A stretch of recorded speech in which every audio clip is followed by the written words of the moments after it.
Behind the pipe, the maintenance door, rusted shut and half sunken in sand.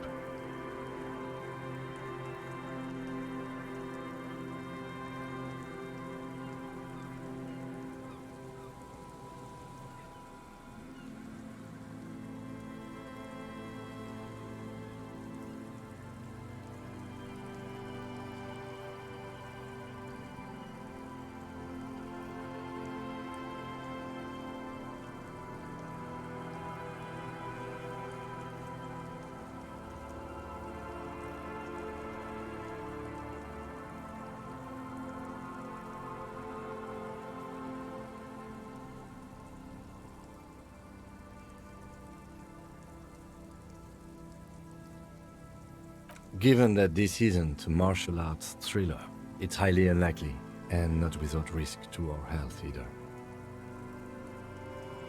However, the pipe suggests there may be an entrance to the basement around. Oh, duh. Why didn't you think of that? The lieutenant's face lights up. He doesn't usually notice these little things. And it's right here, a maintenance door.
Behind the pipe, the maintenance door, rusted shut.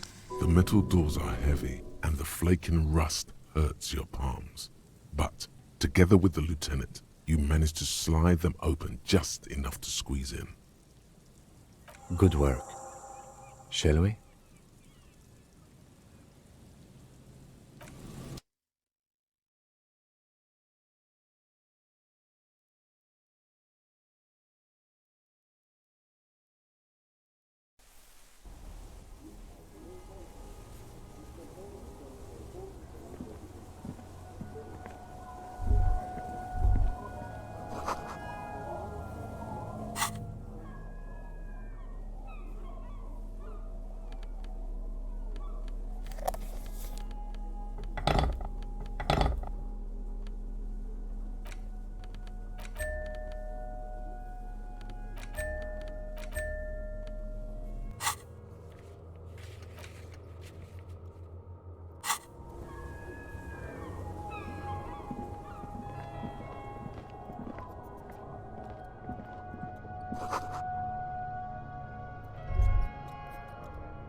This hat is so soft, so warm.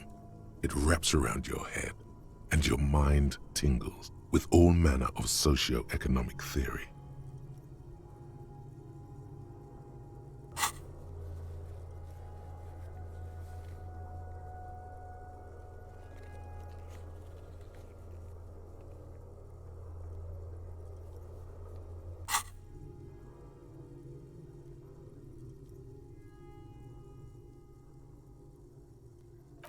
Mazov would have worn this, Yushenka. Mazov knew where to cook those thoughts. That's why it bears a Mazovian logo. Glory to the revolution, comrade. Whether you like it or not, wearing this hat has made you more communist.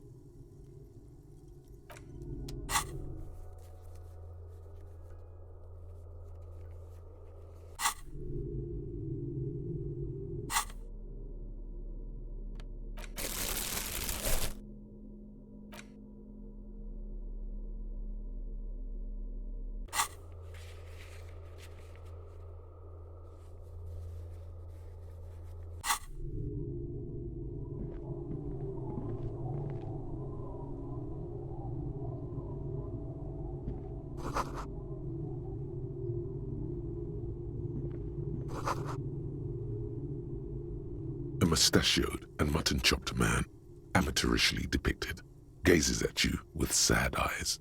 A plaque reads, K. Mazov.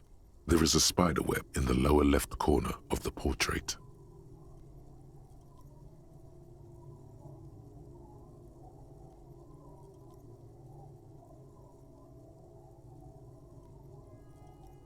Years' worth of dust is shaken off. The full head of hair, matched by an ample moustache and sideburns, look a bit silly.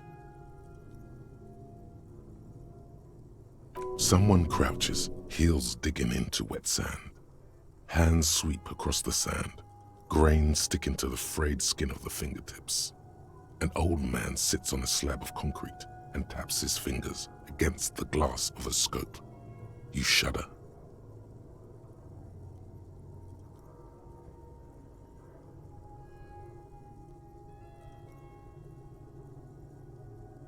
Yes, I can see that. Looks like some communists were hiding out here. They left a long time ago. The lieutenant does not seem to share your enthusiasm.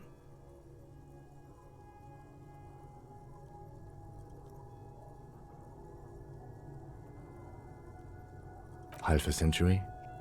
This was probably part of the network of defense posts the communards built against the amphibious landing. I think the purpose of this bunker was to produce propaganda. It would have had radio equipment back then, but that's all been looted. We have found a lot of those lately. I guess what most people think of as history tends to linger in rundown neighborhoods. Martinez being what it is, no one has gone through the trouble of cleaning out the old bunkers. Millions of depictions of Mazov have been produced. They're not all connected. Besides, that looked like some student.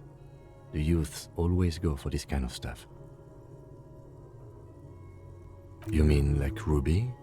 No, I think we've stumbled on a piece of history.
This isn't just glass.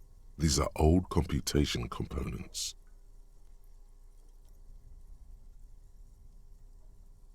Yes, filament memories.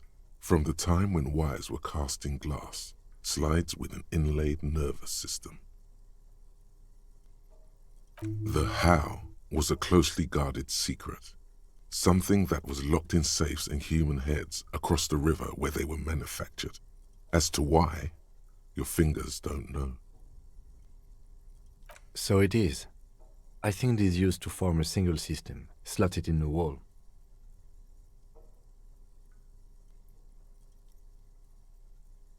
These?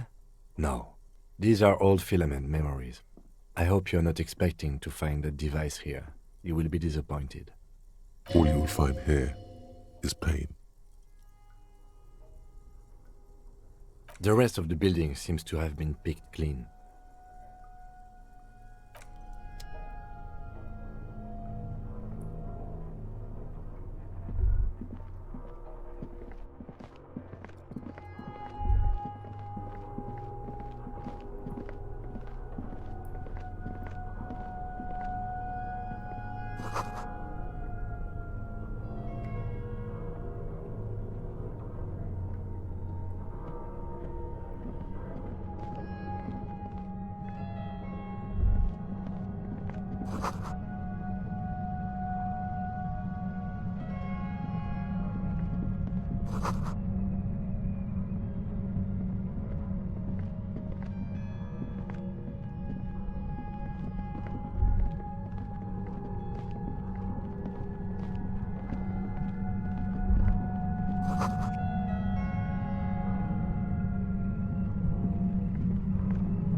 There it is again, like a swarm of hornets buzzing under your scalp.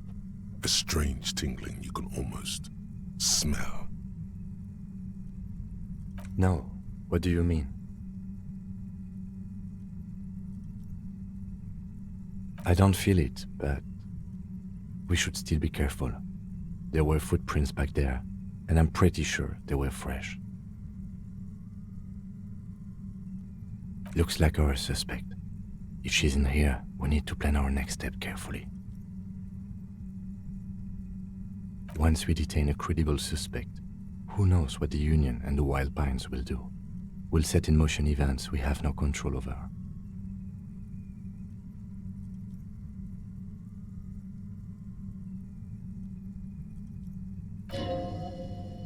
Keep calm. Go over the whole situation in detail.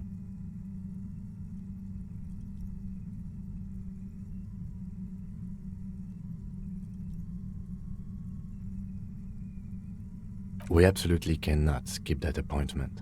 Consider that 100% confirmed. I fear you'll need your gun for this. His hand rests on his holster. It's not enough. You need a gun in your hand too. Your gun.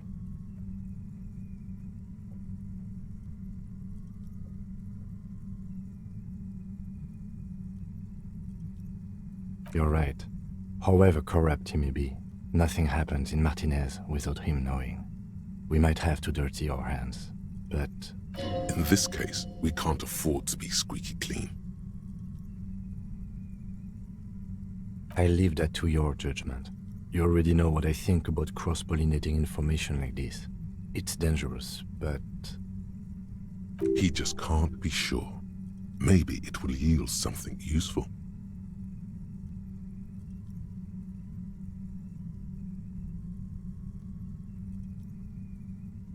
Well, we are not responsible for what we can't predict, are we? I don't think the entire city will be razed to the ground.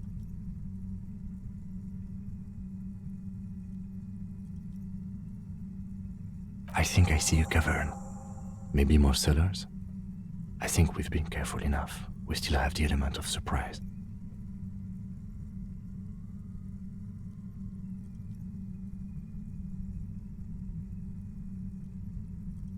I wouldn't be so sure.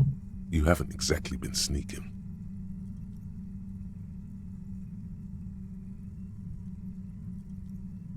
Or maybe not. Either way, once we go deeper, there will be no turning back.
A few locusts trudge along the wall of the trap.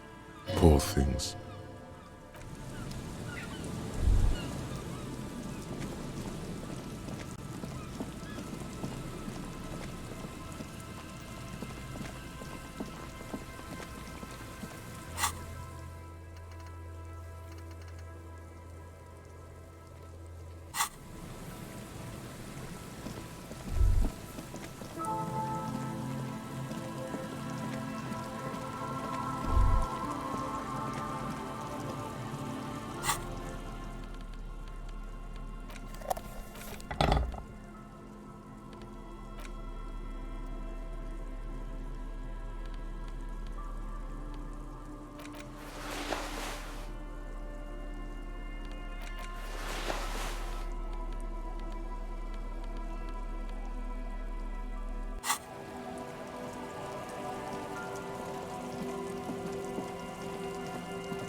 trap is full of locusts, but poor things.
You clearly see footprints in the downy carpet of... Jackpot.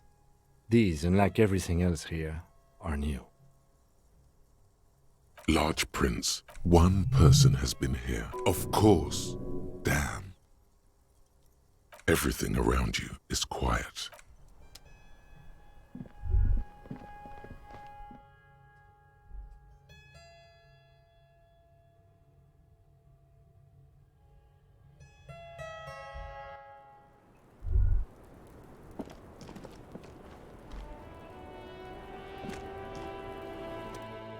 Officer, it's a fine day for questions.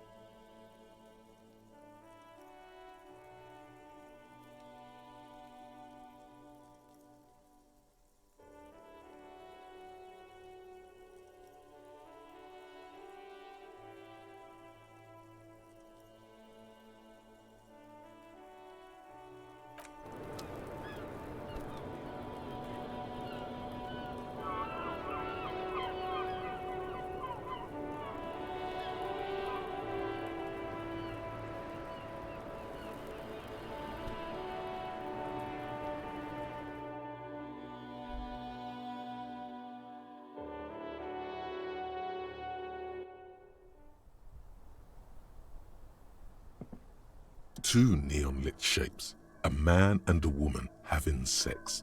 A ray of backward motion explodes from his mouth to the roof outside, A', to then widen into a radius of locations in Martinez.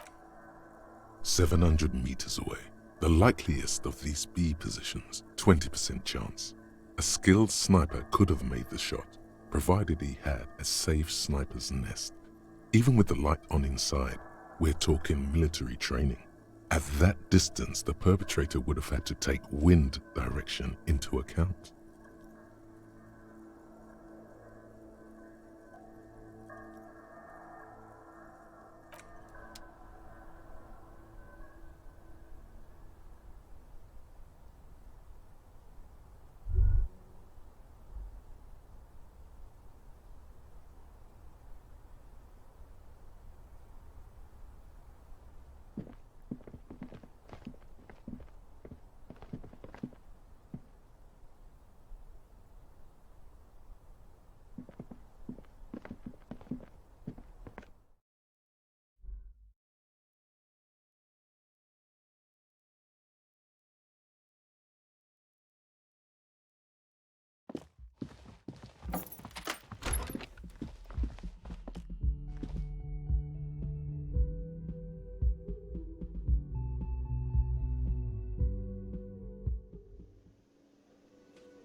Again?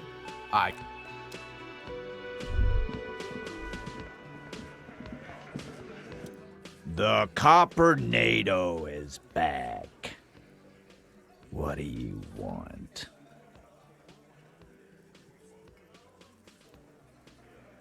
Yeah? What?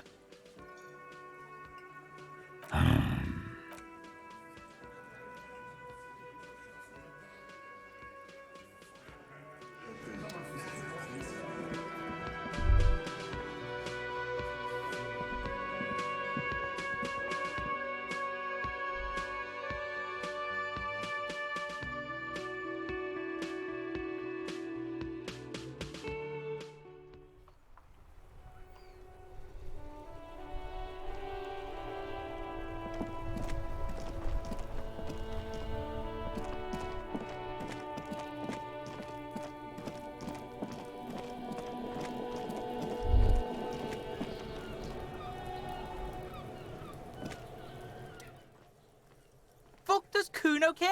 Kuno doesn't fucking...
Mr. Dubois, every worker... To hell with it. Every worker is white. Now, what can I do for you today?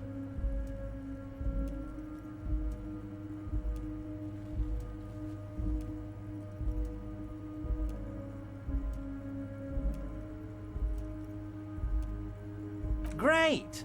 You want to bounce something off your old friend Mr. Clare, right? Well, let's hear it, Harry.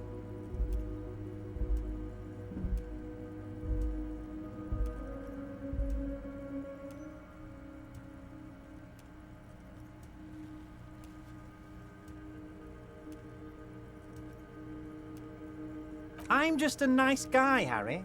I wouldn't be where I am now if I wasn't nice. Politics is all about emotions, and I want you to have positive emotions when you think of me. Okay then, positive emotions it is. You like positive emotions.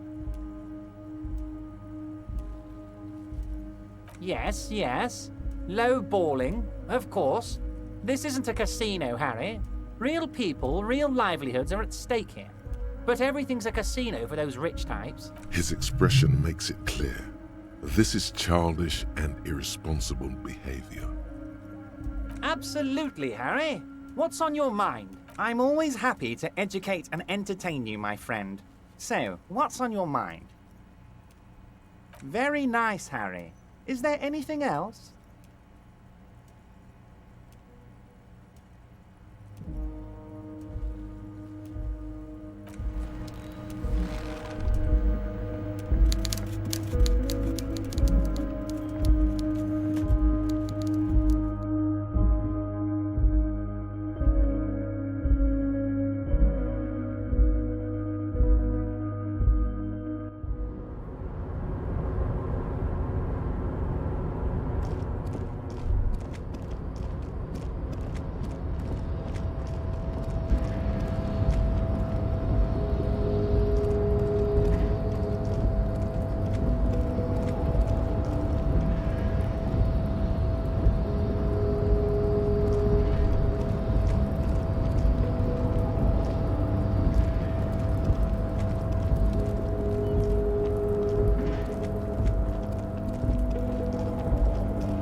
You hold in your hand the colorful primer.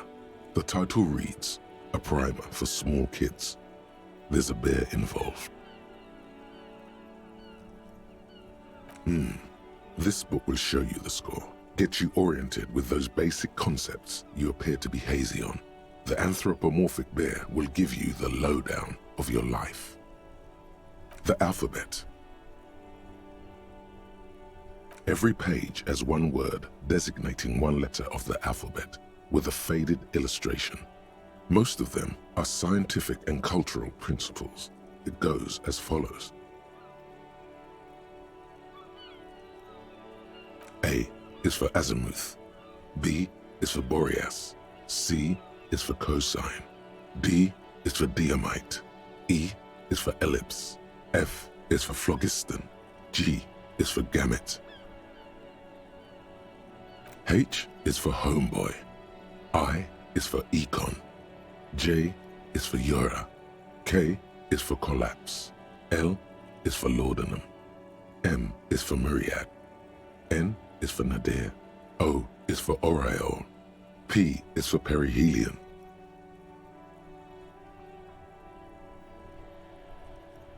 Q is for quasar. R is for rhododendron. S is for sinus. T is for tricolor. U is for ultra. V is for vector. W is for Wahrheit. X is for xylophone. Y is for Ustava. Z is for zenith.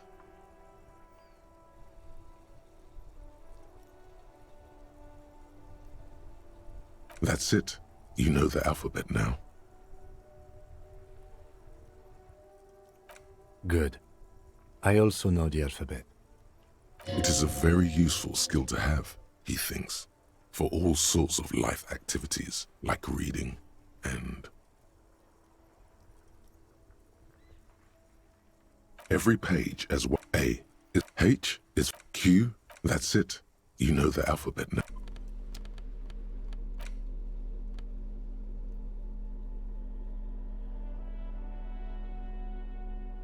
You stare at the now familiar black and white rainbow. The book feels heavy in your hands.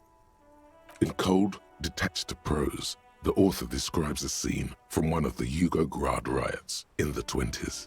Youths overturned motor carriages and set trash cans ablaze, while heavily armored guardsmen dash in and disperse them in a flurry of baton blows. As ethnic tensions run wild, a pair of young lovers meet each other on the street. Somehow, in the middle of all the chaos, they manage to lock arms and look into each other's eyes. It would physically hurt you to keep reading. Are you sure? They go through a brief and somewhat awkward love affair. And in the end, they betray each other and succumb to the absurdity of Gradian life. The man becomes a lens grinder, completely abandoning his former existence.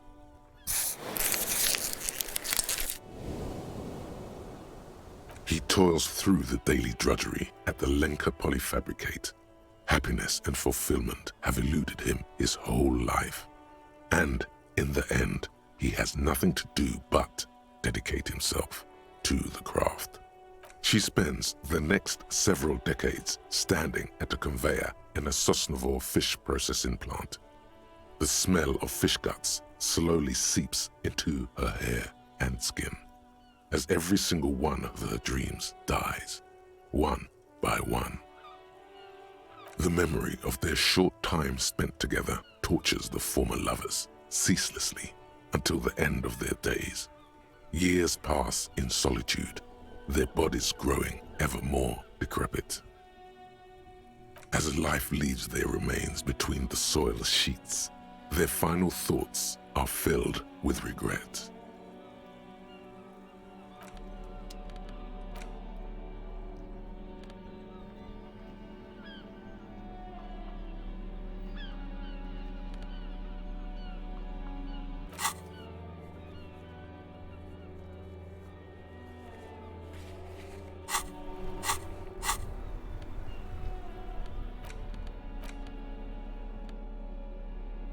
The face of King Fleecell smiles at you. For some reason,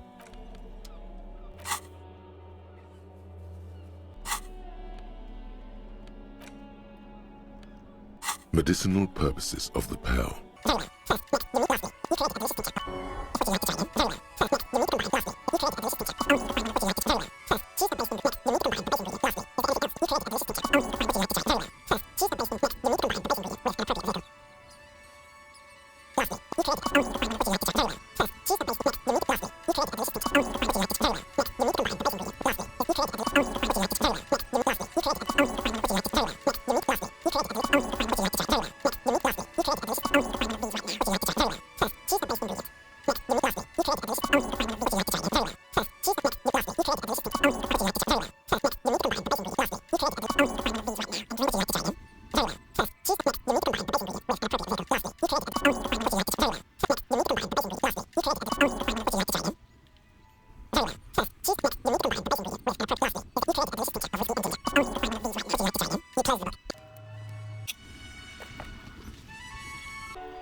The stage is all set up for your performance. Feels silent. You can hear the pellets creak under your feet.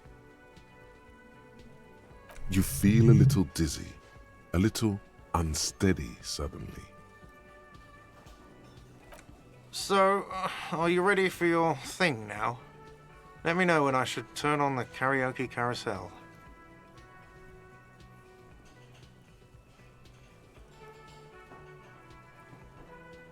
I can see that.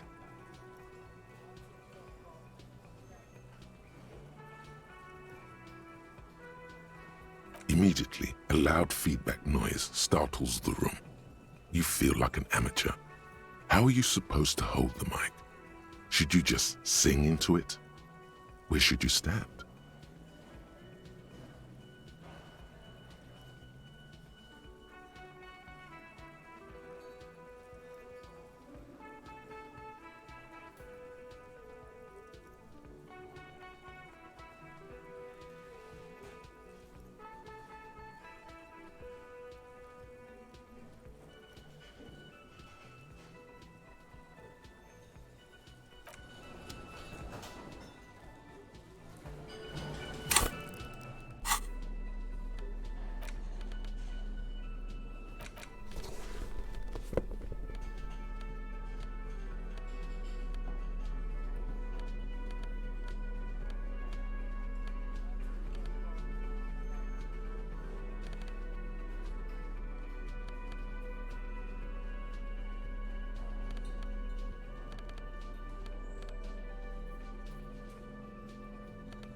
The stage is all set up for your performance. You feel a little dizzy. So, are you ready for your thing now? Let me know when I should turn on the karaoke carousel. The air is thick with anticipation.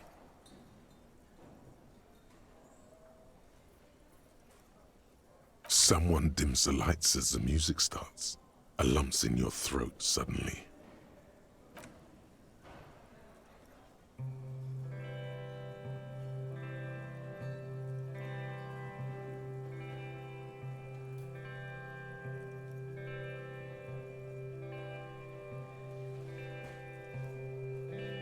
I would often go there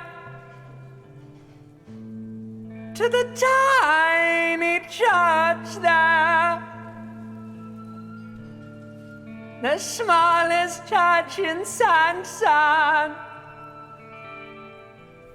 Now it once was larger. How the real may rest there, down through the mist there, towards the Seven Sisters, towards those pale cliffs there. I would often stay there in the tiny yard there. I have been so glad here, looking forward to the past year. But now you're all alone. None of this matters. At all.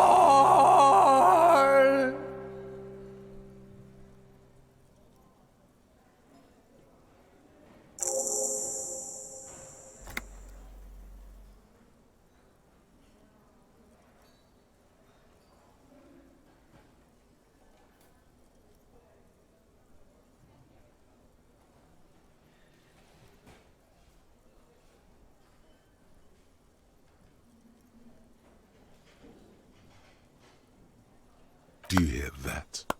It's the most pathetic applause in the world, Harry, made of pity. No one liked you.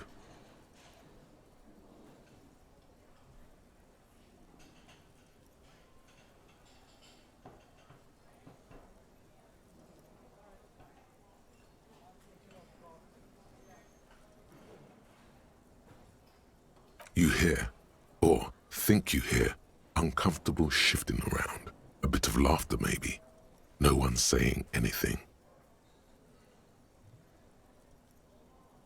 I'm gonna unplug the mic now, okay?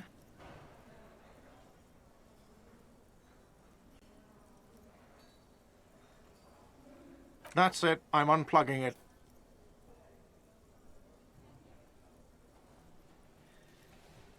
Let's go, officer.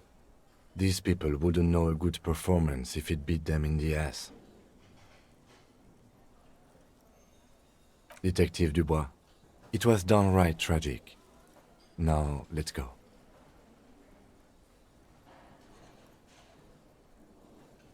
I mean it, he thinks. To him, being a cop in the RCM was truly expressed in that performance.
The stage is all set up.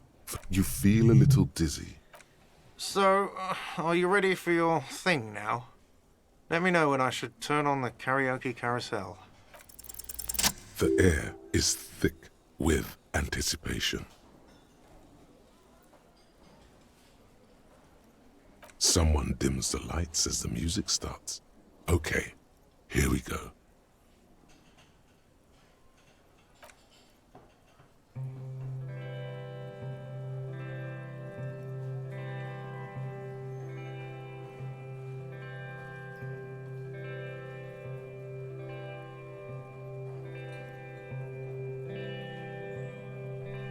I would often go there. To the tiny church there. The smallest church in Saint-San. Though it once was larger. How the realm may rest there. Down through the mist there. Toward the Seven Sisters. Toward those pale cliffs there. I would often stay there. In that tiny yard there. I have been so glad here. Looking forward to the past here. But now, you are all alone. None of this matters. No, none of this matters at all.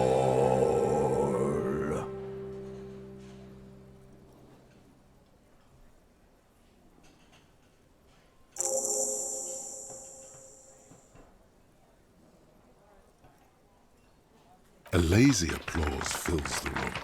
You feel your hands shake as awareness of your body returns to you.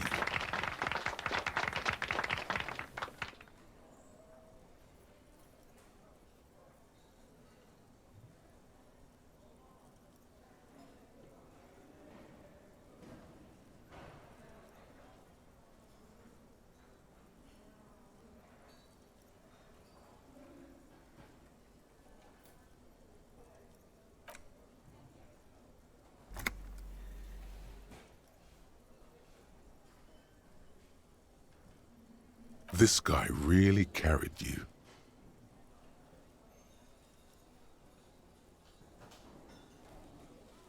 The microphone amplifies your voice in an uncomfortable manner. Someone coughs. Most people have gone back to talking now. Good, good. Are we ready? I want to unplug the microphone now. Last words?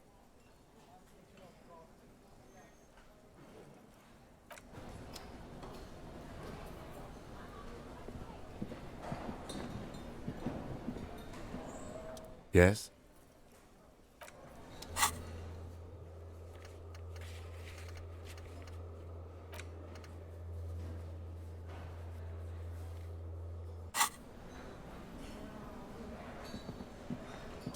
Ah, smallest church in Saint-Saëns, right?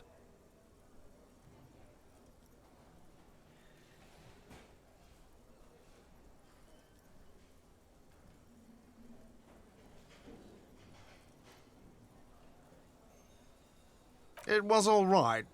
Subdued. I might start letting people up there again. Now, what can I do for you? Got the 20 real? Then why are you... Again? Yes? What is it? That was pretty good, Harry. Wasn't it, Jean? That was, yeah, that was absolute shit, if you want my opinion. Drunken shit. Haven't wanted anything to end this badly since I had cluster headaches. Horrible. Truly horrible. I beg of you, don't ever subject anyone to this torture again. I mean, seriously, you need to. Jean, it's not right. Don't make it worse, and I really liked it. She actually did.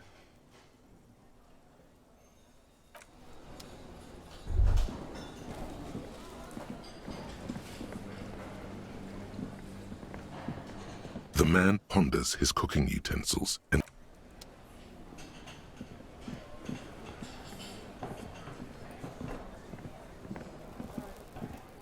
see you found yourself a little something from my wardrobe. Not bad. Not bad at all. What brings you here? You can keep it. I don't mind. I can appreciate beauty when I see it.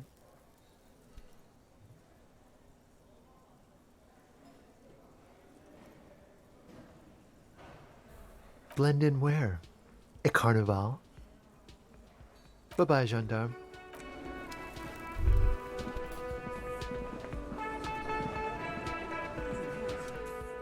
The Copper-nado is back. What do you want?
Yes?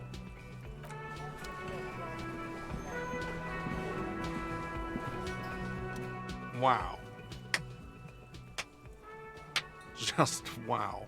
I hope you really enjoyed yourself up there. Had a cathartic experience. Because for the rest of us, that really sucked.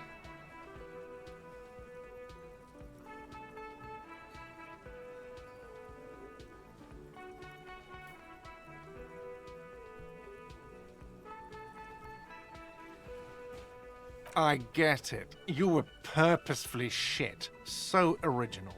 I'm not letting anyone up there again. Ever. Now what did you want?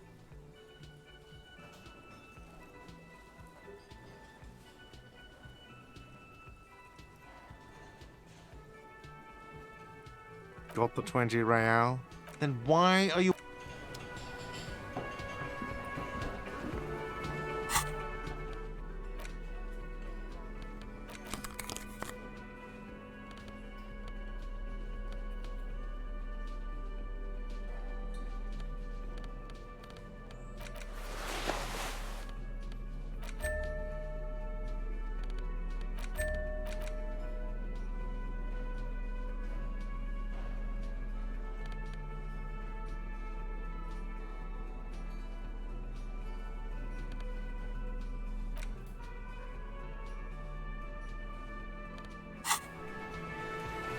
Yes? What is it? Okay. Yes. That was pretty good. What? No. There are universal standards of good out there, and that was just complete shit. Jean, he's not right. Treat him like you treat McCoy's little brother. Yes, and I'm wondering why. Don't you have a case to solve? Yes? Did you want something from me?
Medicinal purposes of the pearl.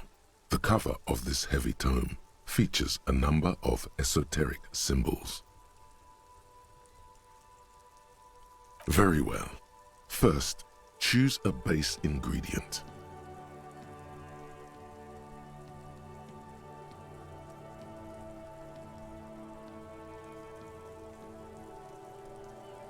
Next, you'll need to combine the base ingredient. Lastly, you've created a delicious tincture. If only you could find one of these. Would you like to try again? Very well. First, choose a base. Next, you'll need to. Lastly, you've created a. If only you could find. Would you like to try? Very well. First, next, you'll need to Lastly, you've created a delicious. If only you could find one of these. Would you like to try again? Very well. Next, you'll need to combine. Lastly, is there any? You've created a delicious tincture of. If only you could find one of these right now and drink. Would you like to try again?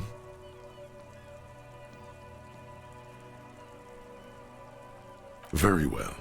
First, next, you'll need. Lastly, you've created a delicious. If only you could find one of these right now and drink the shit out of it. Would you like to try again? Very well.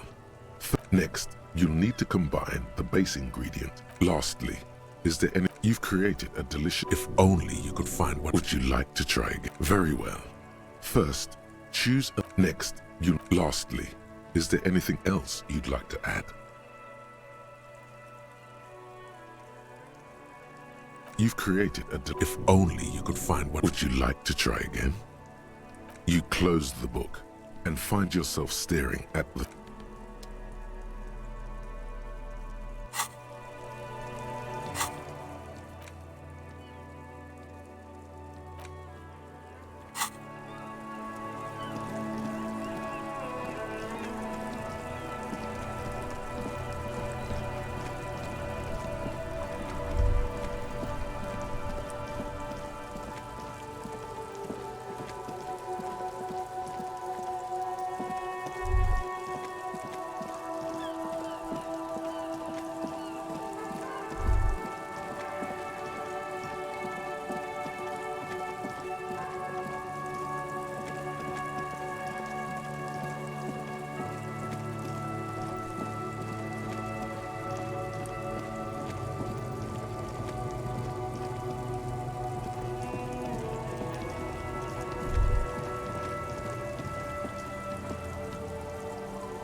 An old door, worn by elements, guards the depot.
Oh, hey, man. It's good. Goodbye, officer. Hobocop.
Put your hands where I can see them.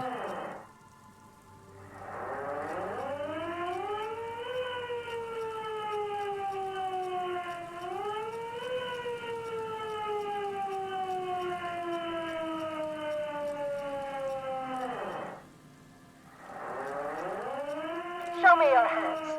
This is the pigs. Show me your hands. Right now! Show me your hands! Right now! Scavenged, battery-powered police lights protrude from her back. The flickering light show reveals a gun in her shaking hand. Her hand is trembling from some sort of neurodegenerative disease.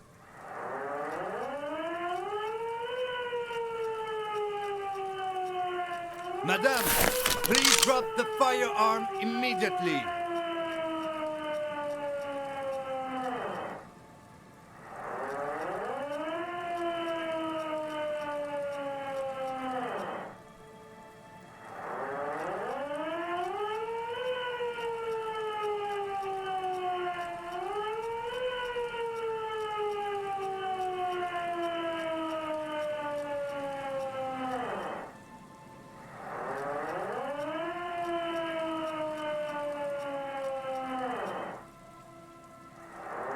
Failure to comply.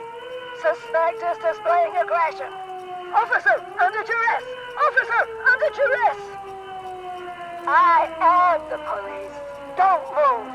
Don't move. Hands on your head. Suspect is armed and dangerous.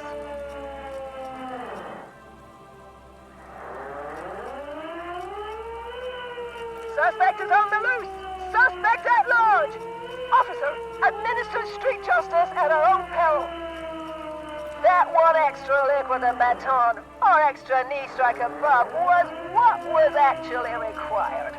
Suspect is under control. Suspect is under control.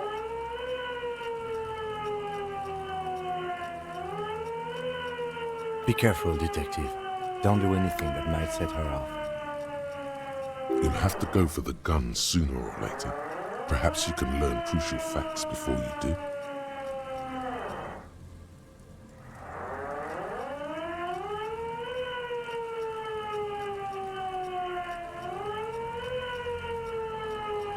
Officer in need of assistance! Suspect at large! Get on the ground! Ma'am, please. We want to help you, but you need to lower that weapon. Disturbance reported. Authorized deadly force. Sector, take the shot! Big red key! Big red key!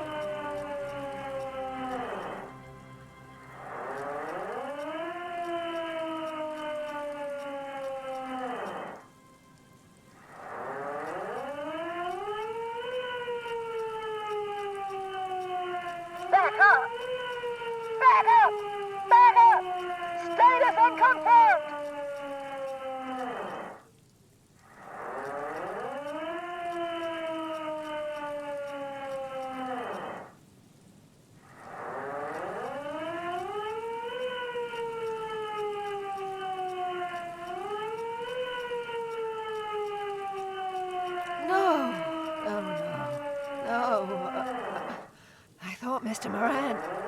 Gareth. Aggravated assault! Man down! Officers in pursuit! What's the situation, officer? Law enforcement compromised! Impersonating a police officer! Does she not believe you two are actually police officers?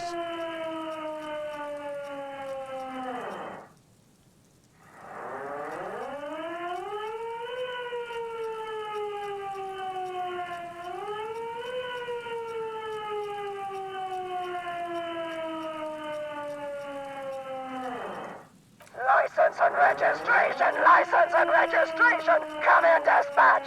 Sector Azimuth! It's not a code, just disjointed words.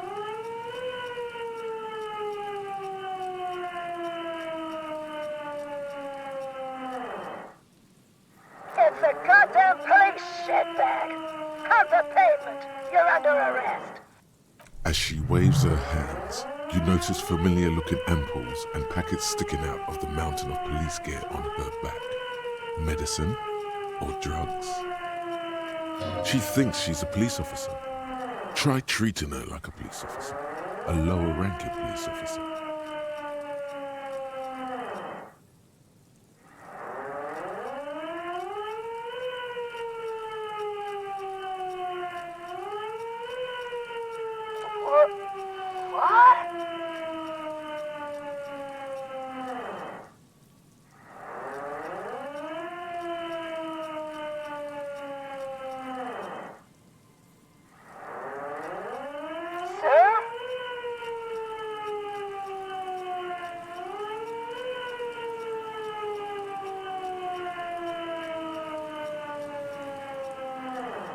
Easy. Press her too hard and shit. With a swift, poorly coordinated move, the woman slams the megaphone against her lips and teeth. A trickle of blood runs down her chin. She doesn't notice it. Officer compromise! Unlawful impersonation! Pigs en route! Engage your will! Okay, she's actually more agitated now. My bad.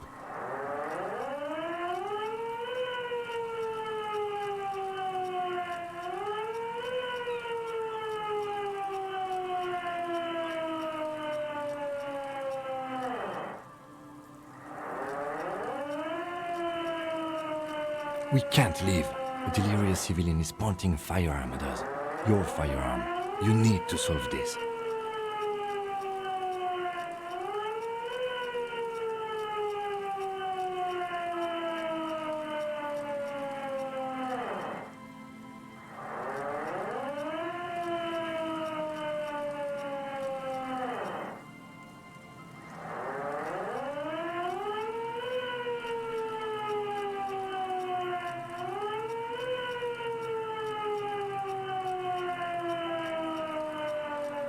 Confiscated contraband. Restricted access. 2 kilos missing. Eyewitness report compromised.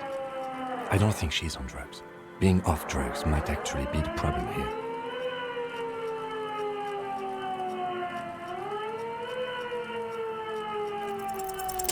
Alright, this is how we do it. You fling the pry bar at her, already darting right, and immediately close the distance. Left hand grabs the barrel, right one breaks the wrist.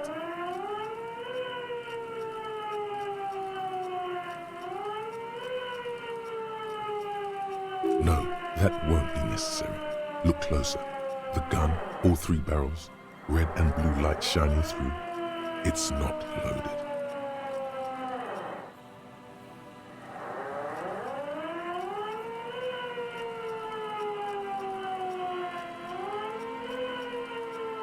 Huh? My God, I think you're right.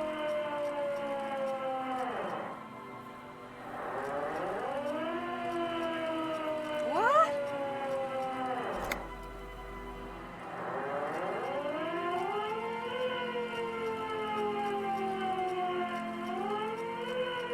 This isn't police issue. Police weapons have bullets. This isn't real. What is this? These gunpowders have bullets. What is this? Why did you sell me this? Grab the gun, right now. This might be your only chance. No one ever cares anymore. Why would they treat me like this? Whoa. We need to figure out what to do with her now.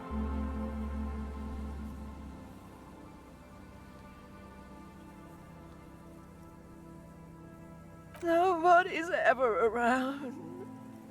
Nobody ever comes to visit me.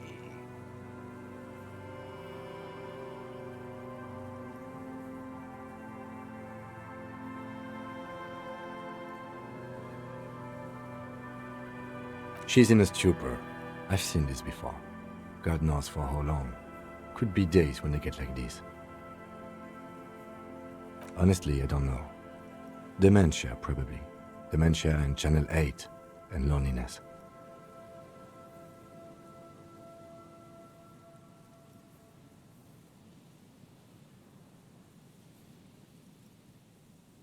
Could be. Her hands were trembling and she did seem uncoordinated. But what are we gonna do with her?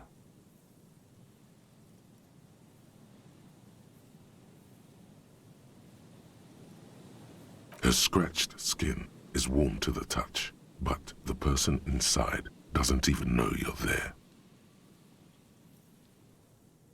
I don't think there's any need for that. In her current state, and without the gun, she isn't really a threat to anyone. We could let Titus know. This is a perfect problem for the local peacekeepers to handle. They might even know her family.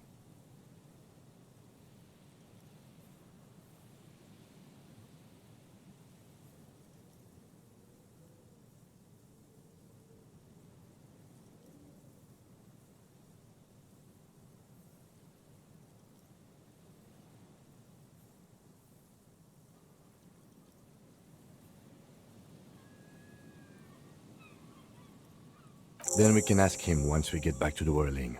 But we have to hurry, cause it's late and they might have already gone home.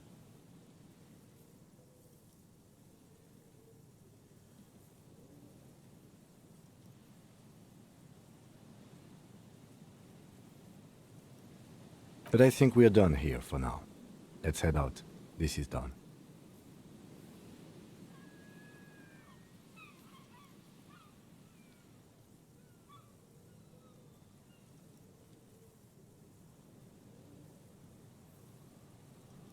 Please, leave the radio on.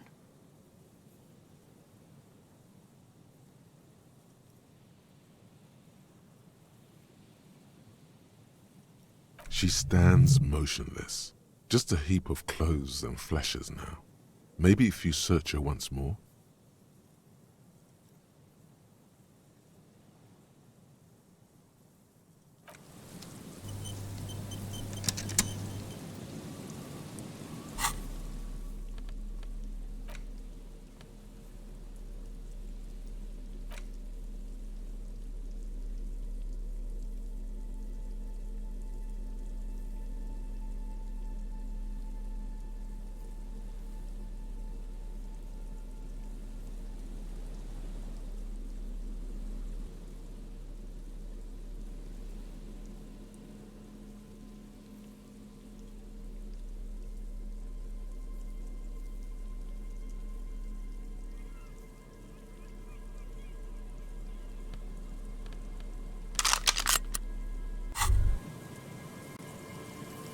Holding the gun feels natural and satisfying. It's like an extension of your arm, the polished wooden handle almost fusing into your palm. It reminds you of the day you first held it, with fear and respect, hoping you don't have to use it in vain. The sun was out in Jamrock. It was so long ago. This gun, Sunrise Parabellum, will be the only thing standing between you and the all-consuming nothingness that threatens to eat the world. Sheathe it and wait, herald. It won't be long now.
The woman stands slumped. Is one of those things a police cap? There were narcotics in there too. You're thinking of taking them? Do.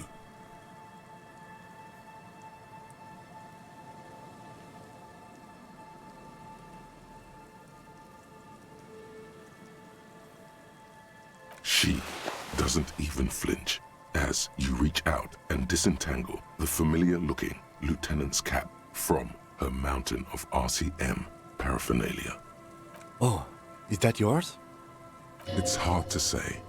It's been so long since you wore yours.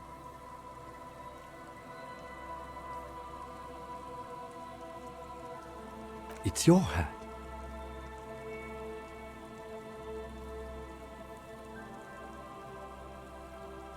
You take the file of Pyrrolidon and the bottle of speed as evidence, obviously.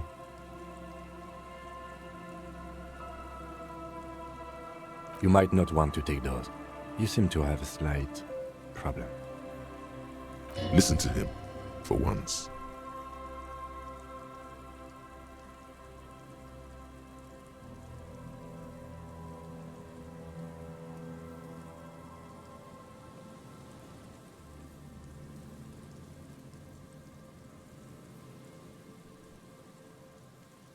Sure. I guess that's fine.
The Copper NATO is back.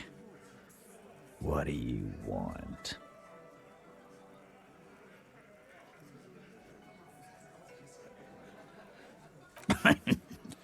What's that, Copper? You want us to help little old ladies now? You're local law enforcement, aren't you? Helping troubled civilians should fall under your jurisdiction. Yeah. We'll send someone out. Who is? Wait. It's the pigs, isn't it? God. Poor lady. Don't worry. We'll handle this. I think she got some family in Courant or something. Bastards left her alone when she got sick. We've been getting complaints. Hey, wasn't Everard's B team looking for her the other day? They said something about her, I don't know, finding something? Yeah, I think you're right, Gene. She have something of yours, Pig? Whatever you do, do not admit to these punks you lost your gun. You will suffer if you do.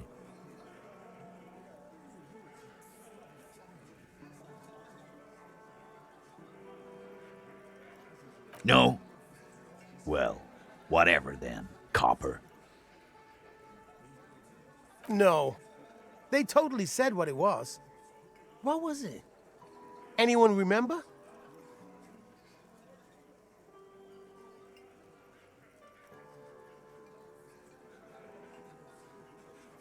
I don't remember. I was fucking drunk. Let me know if you figure it out back there. Now, anything else we can help you with?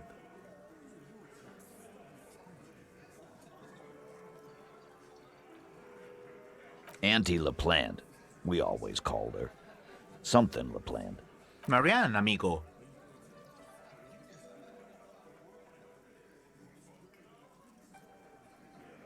Fuck you, Pig. What the fuck you are playing at, huh? Easy, Al. Don't let him get to you. Have one for Auntie LaPlante, huh? Don't disrespect Miss LaPlante, Copper. She's good people. We all get a little crazy sometimes. Was? Like before. Just an old lady. Her kids moved away years ago. Never come to visit. Never took her calls. She gets out every now and then. She did right by lots of us when we were kids. Always was a little off, but still. Us kids? That must have been ages ago. She was better then. The children kept her together. Get wanted to be a cop, you mean? Well, shit. I don't actually know. Anyone know why she started acting like a pig? No fucking clue. It's gotta be the crazy. Who'd want to be a pig?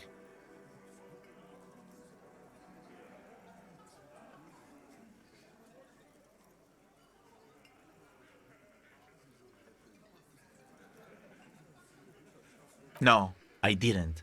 Because I'm not fucking stupid, Polizonte. Yeah, Carl. That's some pretty fucking weird shit to say. The pigs level weird. But whatever gets you through the day. Dunno. She lives by the water. Shit washes up all the time on the beach. Police paraphernalia doesn't just wash up on the coast, people.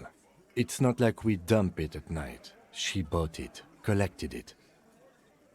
Station 41. A man carries a crate of rusted, unused badges. You think these would net us something at the annual auction? A balding detective drags a comb futilely across his head. Shit, who'd want those? Just dump them into the river. No problemo, cop man. We take care of our mentally ill here in Martinez. Ain't that right, boys? Sure enough, we're the real heroes on these streets.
Hello again, officers.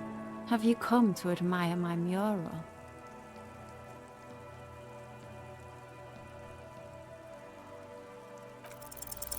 You don't have the skills to execute something like this in practice. But, oh boy, the idea's going to blow her fucking mind.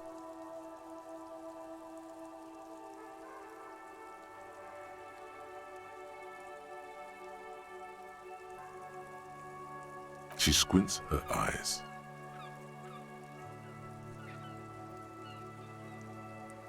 On fire. I say, sod off. You don't have the technical skills to do that.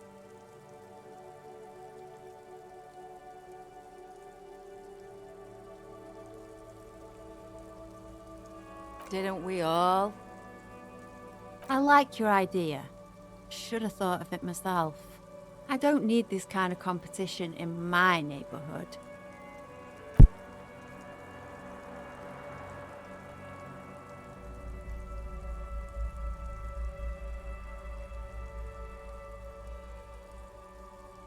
Then get your brush from fucking art.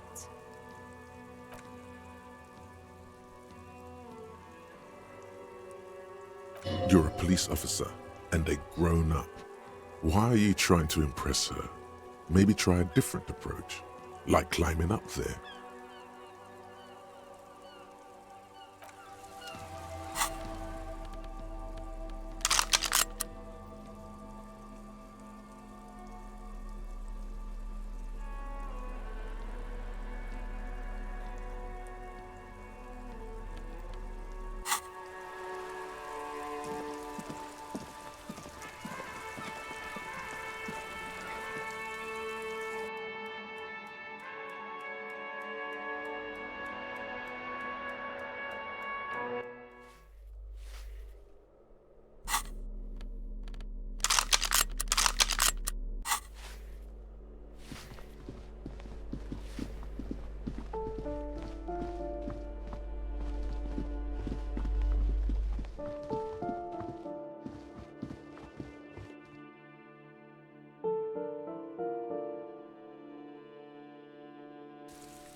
Hello again, officers.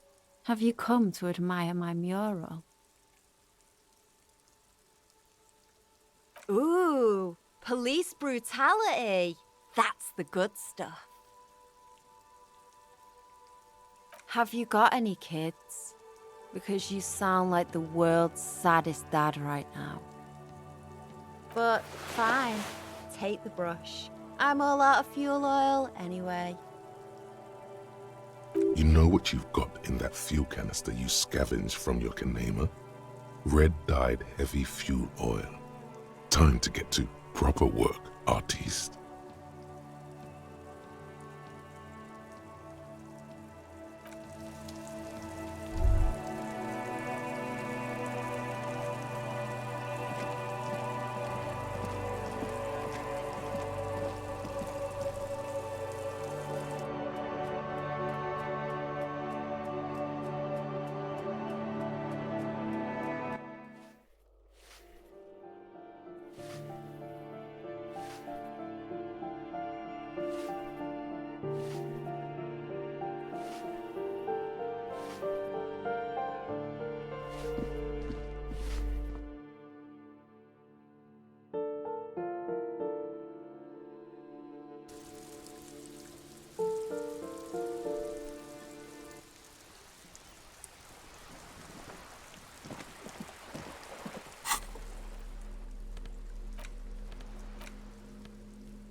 paintbrush in your hand is like a loaded revolver. What will it be, Desperado? Quite a few things come to mind.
The paintbrush in your hand is like a loaded revolver.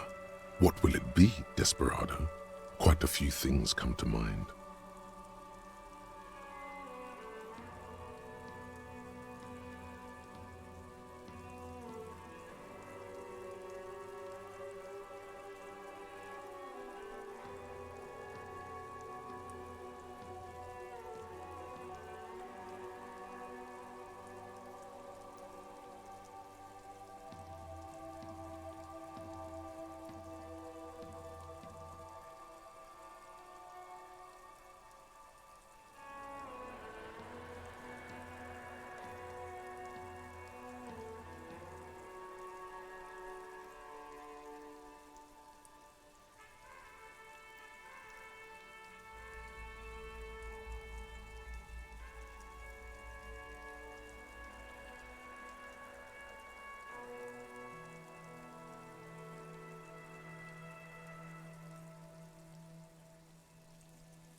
You've spoken. The wall will now silently repeat the message for a decade or so, until the sea air degrades the paint, adding another layer of detritus to the city.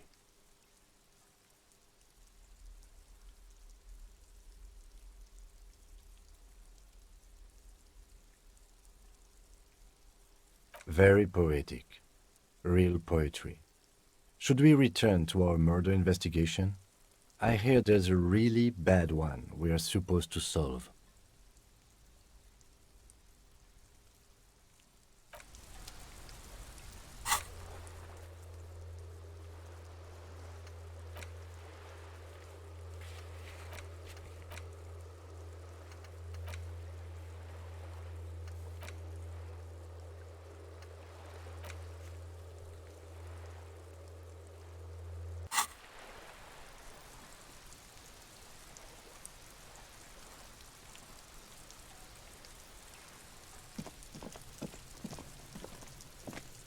Trying to sneak up on...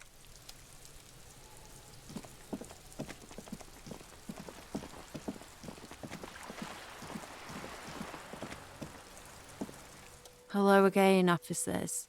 Have you come to admire my mural?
Yes?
Suddenly, your entire body is paralyzed.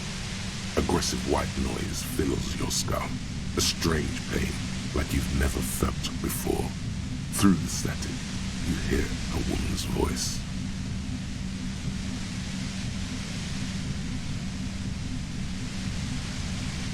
It's like 1,000 radio stations are being blasted into your head all at once. But her words are the only ones you can make out.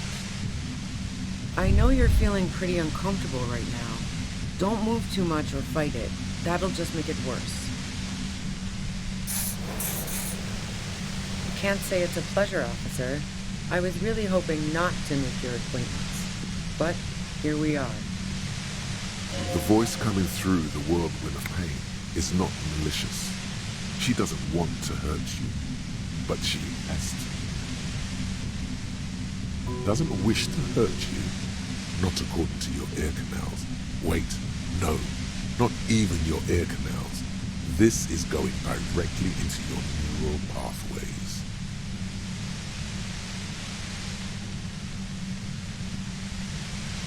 No, buddy, that's not going to help.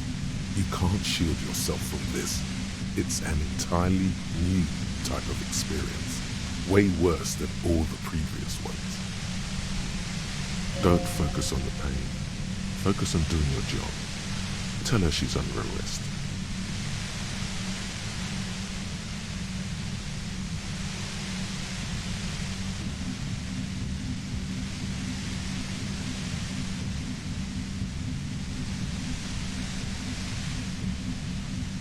Really now? Check this out. You're overwhelmed with a new surge of violent static. It feels like a blood vessel exploded in your brain.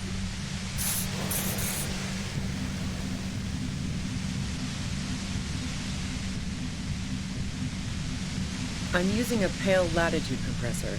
You and your partner have been caught in its field. Blasted from that pale emitter that Angus mentioned.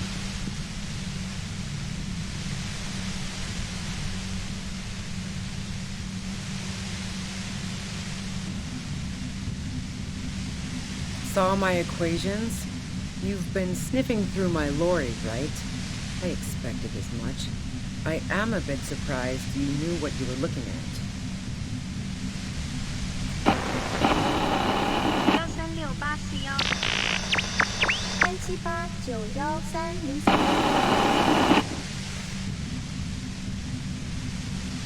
You should probably check on Kim. That's what good partners do.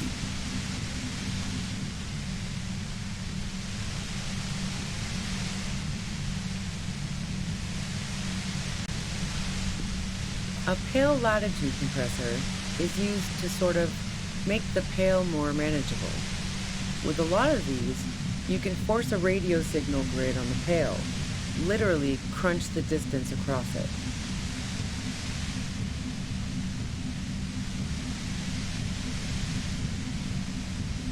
Signals are relayed across a series of repeater stations fixed to buoys. Not a fun job manning those stations. All alone out there in the Pale, people lose their minds in just a few years. So, what we are experiencing is a concentration of radio waves. Precisely. This is an industrial strength paraboloid. It's meant for forcing dimensions on something that doesn't have them. Needless to say, the frequencies used are out of this world.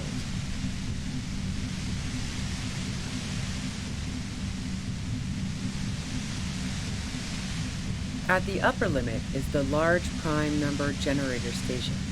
It's used specifically for Pale latitude compression. That's why you may be hearing some numbers. But you might also hear, or think you're hearing, local radio chatter.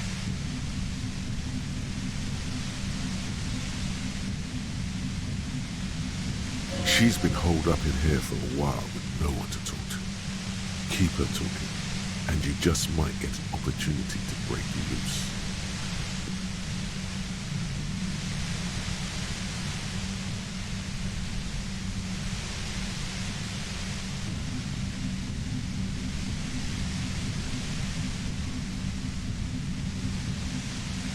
Yeah, I stuck my head in there before using it on you. It seemed like the ethical thing to do.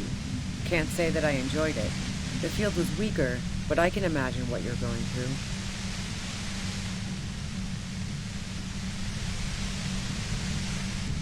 Yeah, let's not talk about that shit. You were hunting me and fell into my trap instead. That's all there is to say about it. So she thinks of you as hunters, not cops, and of herself merely as prey.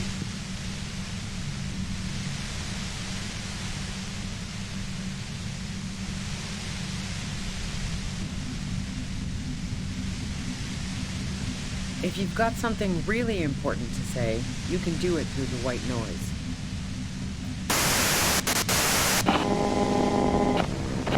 2, 3, 6, 1, 8, 9, 2, 8, 1.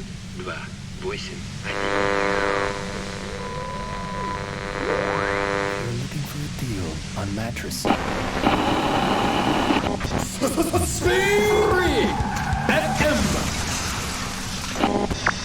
Scoring School Center 22971047.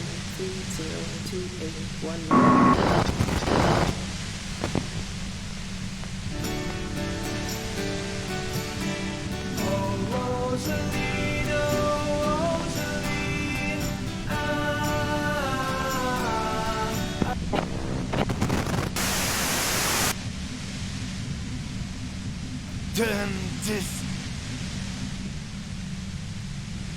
God damn it. Fine. If you really want to talk, I can dial it down. I've also got a gun, by the way. The gun she's carrying is a 2-barreled front loader, not like the murder weapon.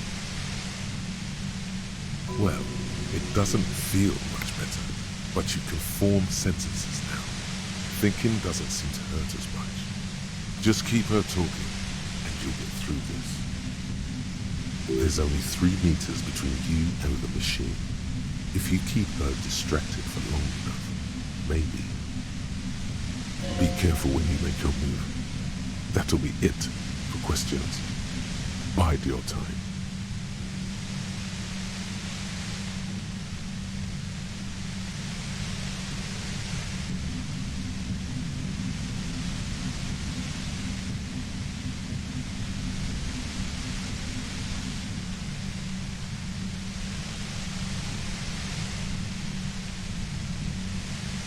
No, I didn't do it. I only helped stage the lynching, though I doubt that makes much of a difference to you. So she says she didn't do it, and she doesn't trust you. Is it you specifically, or the citizens' militia that she distrusts? Who ratted me out, by the way? Was it Titus? No, he wouldn't have broken first.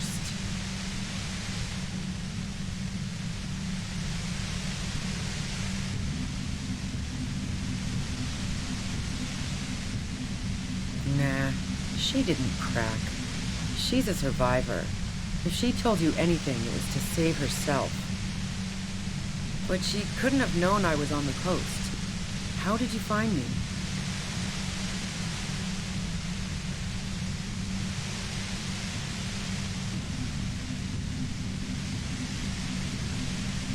Titus and his boys, man. They told us you were on the coast. Even now, Kim is a paragon of professionalism. He is trying to make a clean cut of telling her she was betrayed. Well, fuck. Those guys liked me, I know it. If this is what happens to people whom people like... A dull despair is creeping into her voice. How the fuck did the rest of you get by?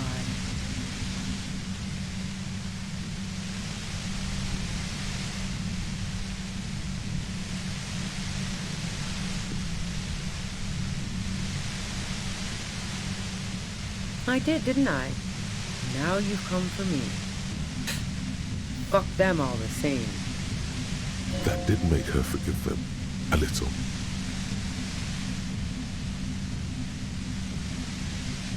Like what? I already told you I didn't do it. A strong moral compass. She still wants the opportunity to make a case for herself.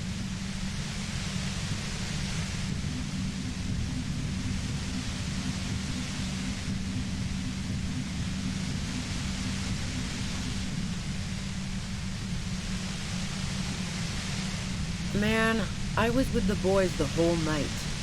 I hope they at least bothered to impress that upon me.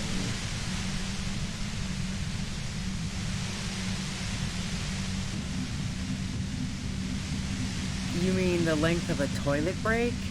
That wouldn't even have been enough time.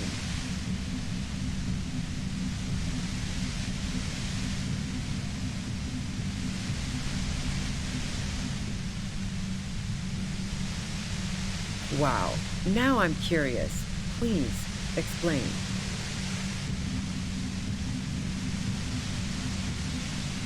No, not since I was 14 and hanging out in the only diner in Dardun. Haven't been into low-risk, no-reward games since moving to the city. Why?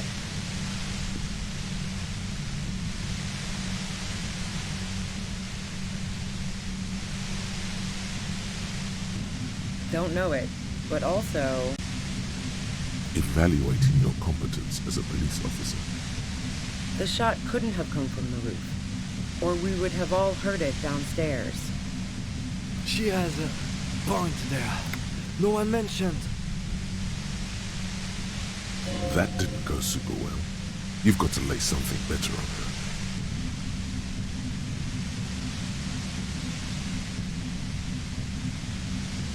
So, Heart of Gold Tommy fucked me over too. Never trust a musician. That really comes as a blow to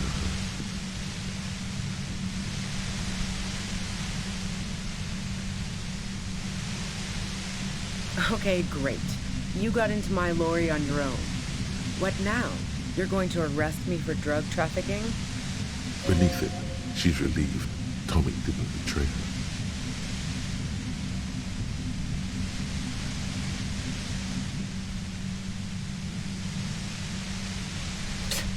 That's your prerogative. No. Gifts of flowers and candy aren't really my style.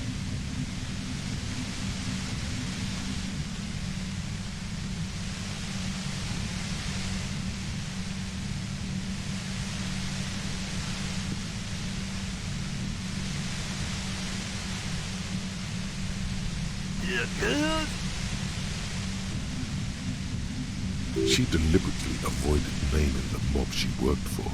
You might be able to find this out later. I got lucky being a dispatcher. Never had to do any of the really dirty work myself. This gun has only been used for self-defense against serious scum. There. It's going to be easier to reach the machine now.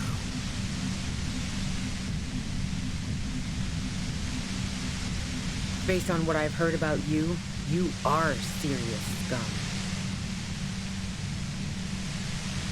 There's a sinister note in her voice.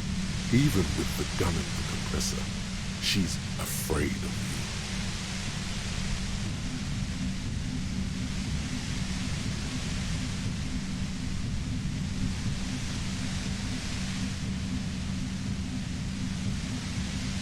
And?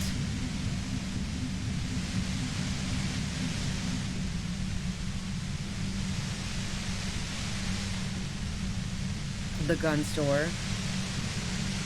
Trigger Happy Jacks.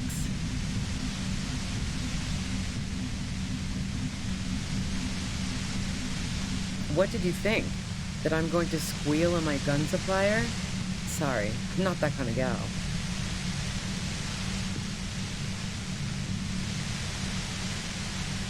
No, they're not practical. Break too often. A knocked-away 80 front loader. 2-barreled. Not really what you were looking for, I'm guessing. That isn't it. Sure don't. The breech loader? No. This is such a wipeout. Yeah.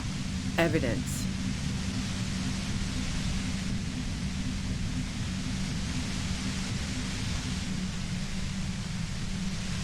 I didn't like him. Hardened mercenaries aren't particularly likable types. Yeah, sure. And I didn't like Wild Pines sending in those foreign hirelings. Me and a fuck ton of other people around here. She didn't hate him, okay?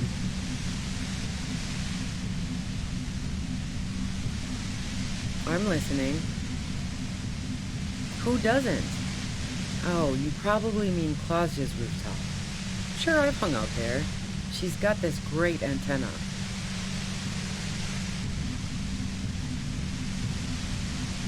The view's pretty bomb, too. But you might say the antenna was the main attraction there, yeah. Along with Claudia. It's very powerful. I used it to tune into RCM frequencies. That's how I knew to be prepared for your arrival.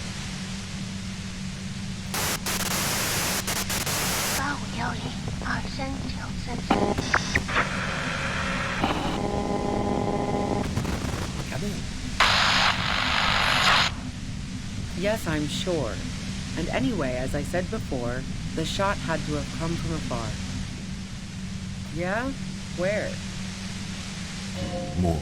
More questions before doing anything.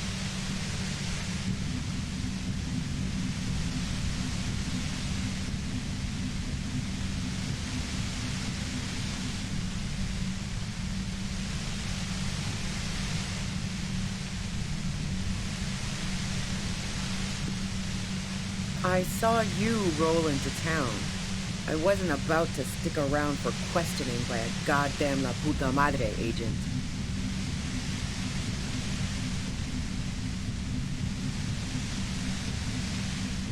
So this is what she was scared to tell Titus. This cop. That strange, distant fear is getting close now. It's a fear of yourself. Yes, you. Everyone says you're his peon, his human can opener. Oh, fucking me.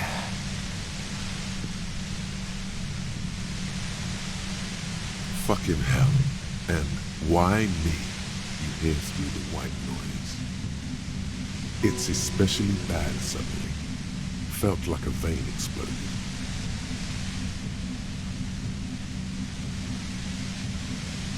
Everyone in Jamrock, the cops, the criminals. Why do you think I'm holed up in here with a goddamn death ray waiting for you?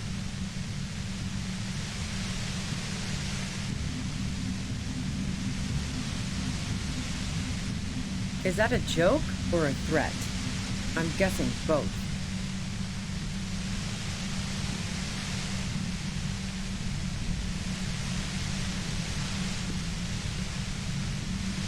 Yeah, sure. She doesn't believe you. I'm sure La Puta Madre himself will explain it all to you soon enough. You've been to my lorry. You think the biggest player in Jamrock appreciates competition? Now I have Harry Can Opener in my lair. Fucking Titus. I thought we had an agreement, she thinks. This was not supposed to happen. She's not going to change her mind that easily. She still perceives you as a threat. Wait, one thing, possibly small, but she said you rolled into town. Was that you singular or plural? She might know something.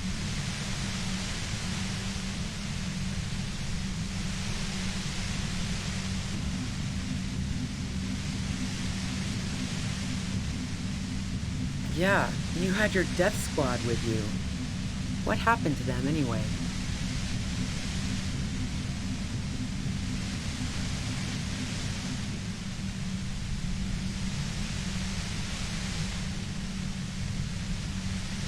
Well, it wasn't this scrawny dude.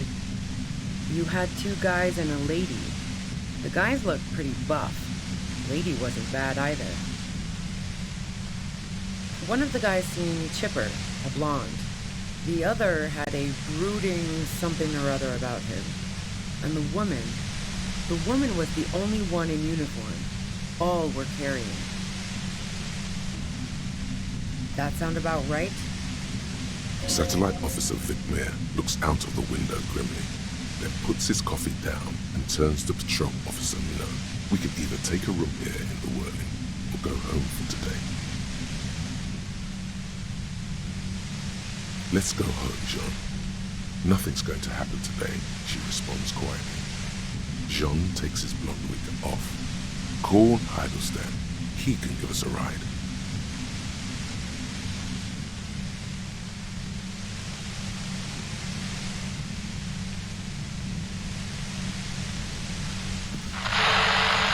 Friction, lock, set.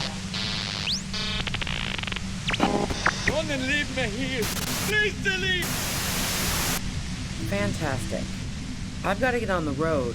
Then you can go find your friends. Unless you have anything pressing to ask me.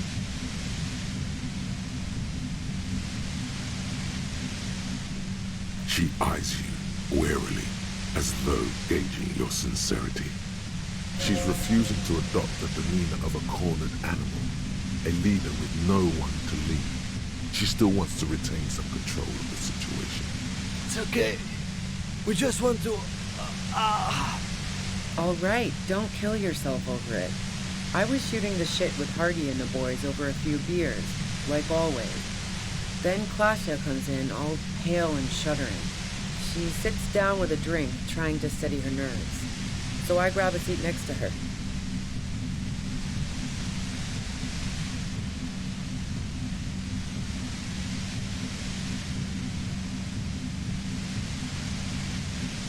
Oh yeah, super.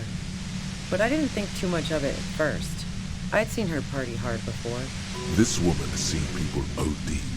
Glacia wasn't quite there yet, so why worry?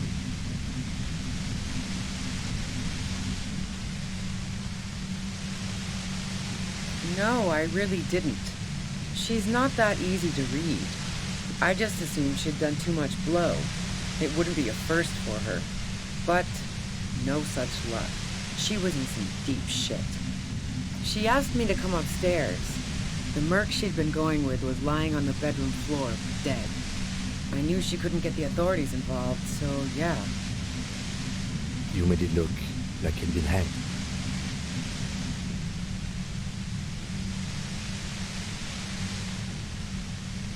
What? No. Faking a lynching was her idea. She looks shaken. She wasn't surprised to be ratted out, but framed. Yeah, in cold blood. It really surprised me how quickly she was able to get a hold of herself once we got up there. It was like she was another person. The party girl was gone.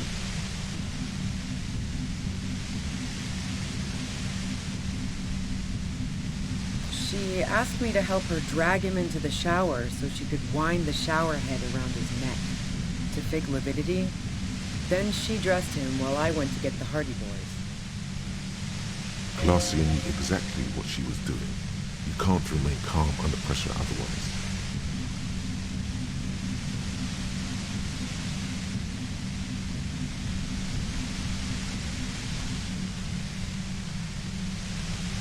Yeah, I wasn't sure whether to admire her or be disturbed. As I keep telling you cops, we didn't hear anything downstairs. No gunshot, nothing. But even if this is true, weren't you worried this lynching might lead to... War? The thought crossed my mind. But the mercenary's death was going to have repercussions either way. Although the way things are going, fuck it. I'm not responsible for these people after what they did to me.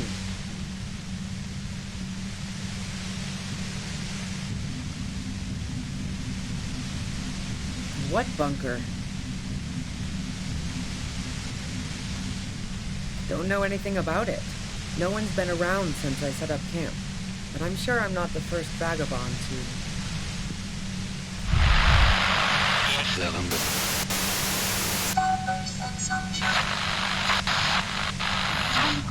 search. Keep calm. Breathe in.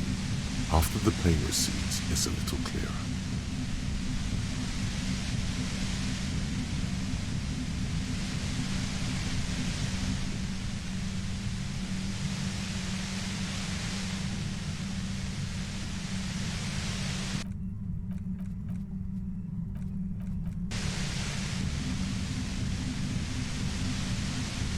How should I know? As I keep saying, he already had a bullet in his head when I got to him, and there hasn't been any useful gossip over the radio. Those rings around her eyes, her tired voice. She's been staying up late, listening in on the conversations crisscrossing Martinez. Police radio? You've been following the case? Who hasn't? You know, I can still see him there, in Claus's room, lying on his side. He was still warm, but the bluish light coming through the broken window made him look as though he'd been dead for a good long while.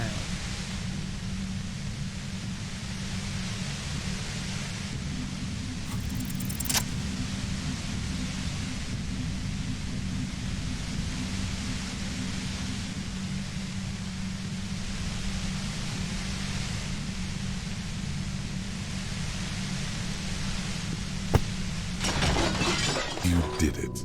The compressor lies broken on its side. It's quiet in your head again. It still hurts like hell, but...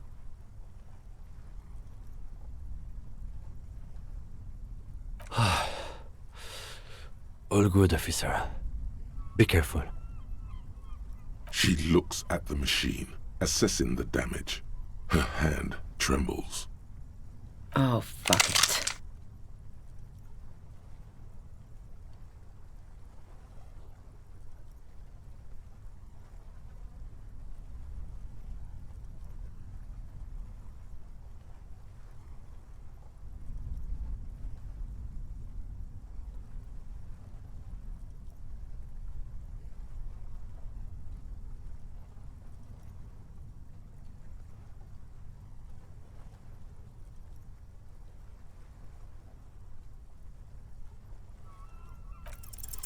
You should know the words to say. You've been here yourself. So why is it not coming to you?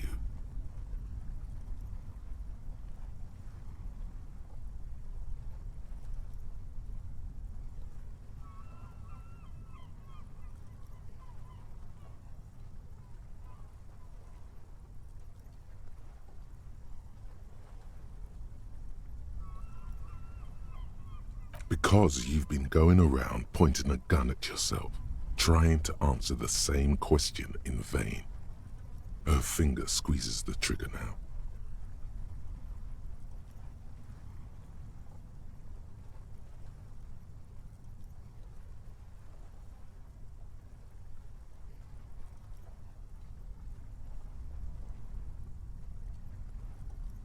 A smirk crosses her face as she watches you stand there, mute.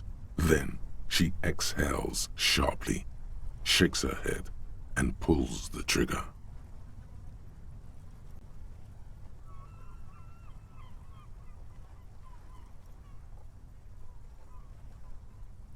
You watch as her brains trickle out through her neon hair.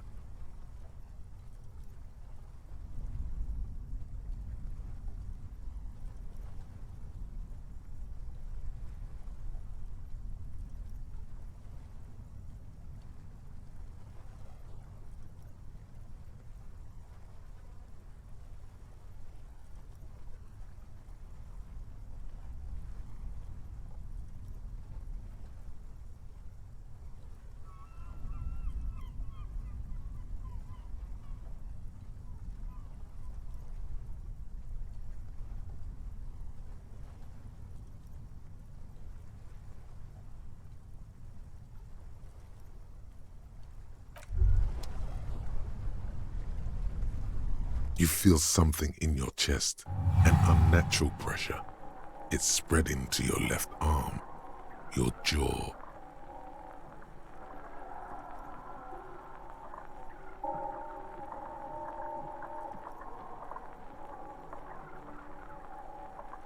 Don't think this is a sign of anything other than your heart failing.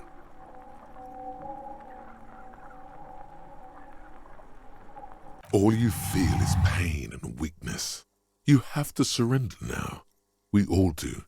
It gets so dark. You don't even see her face, like you always thought you would. You only see pain and fear.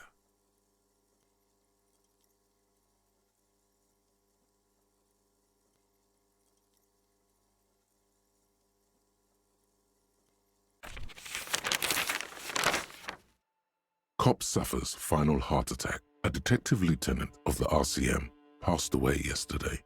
His death, though abrupt, did not come as a surprise to those who knew him. He was the heaviest drinker I'd ever met. Captain Ptolemy Price, the deceased superior officer, commented, "That ain't easy on the ticker." He loved his liquor, sure, said Detective Chester McLean, friend and colleague. But I think before he ever had a heart attack, his heart was broken. According to an official statement given by the RCM, the officer was on the brink of solving a murder case.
The compressor lies broken on its side.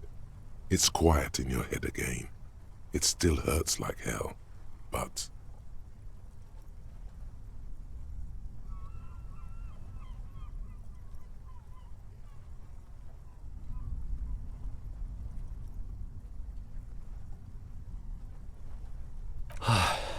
She looks at the machine, assessing the damage. Her hand trembles. Oh, fuck it.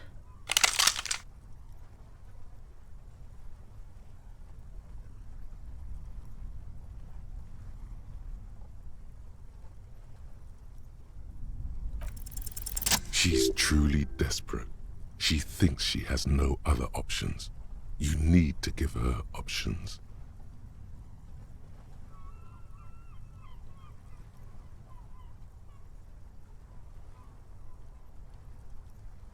You know.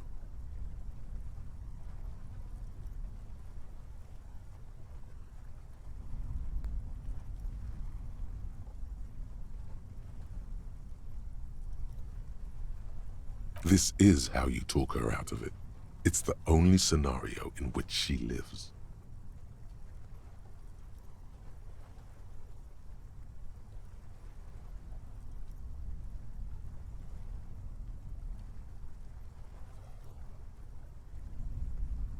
She stares at you, frozen, the gun still in her mouth, eyes filled with dark intensity. Then something shifts in her. Gratitude, doubt. She's still ready to go. Her neck and shoulders relax, and her grip on the gun loosens.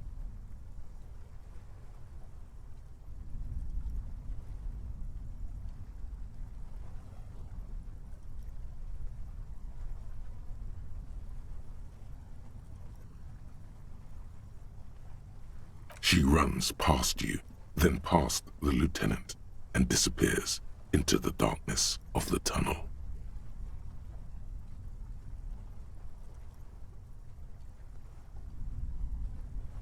Good call.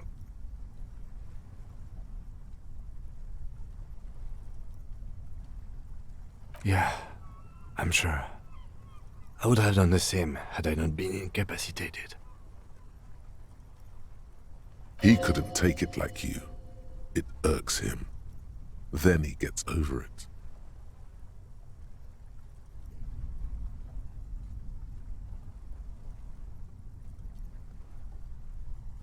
Her tent. We should check it out.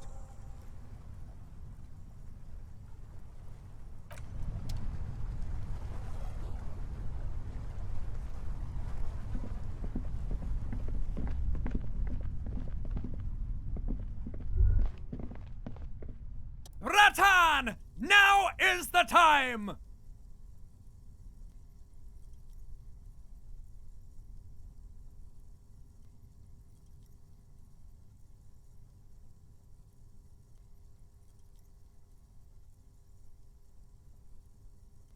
Oh, you will see. It feels like the tie is rubbing itself against your chest, like a cat in heat. Fast the spirits! The blue medicinal spirits! Grab the bottle and uncork it! It is time to unleash the other world!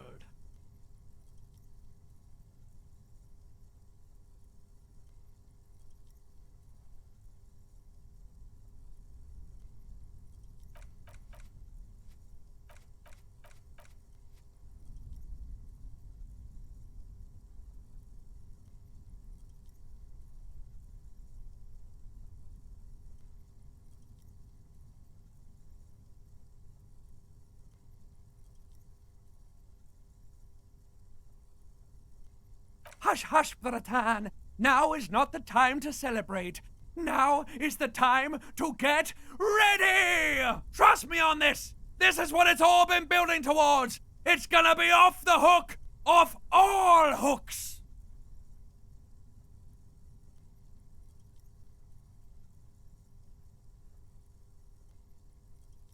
The bottle opens with a silent, mysterious hiss. The fumes rising from its mouth are as crisp as the northern winds.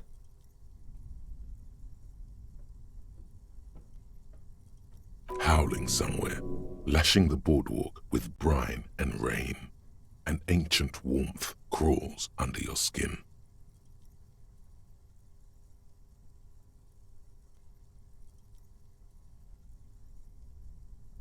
Now, Bratan, take me off!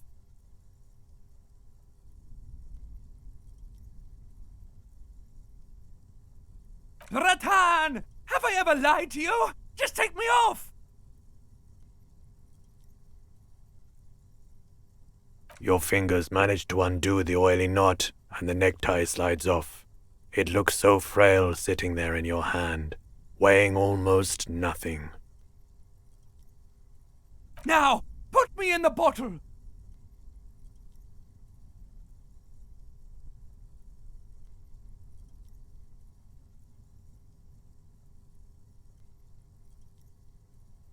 Trust me! Just trust me! You and I are gonna have so much fun it should be illegal! Just put me in the bottle, Bratan! I'm not gonna let you down! You and I are like the same person! As the necktie slides into the purifying liquid, large stains of grease rise off from it and float to the surface. There they quickly dissolve and disappear completely.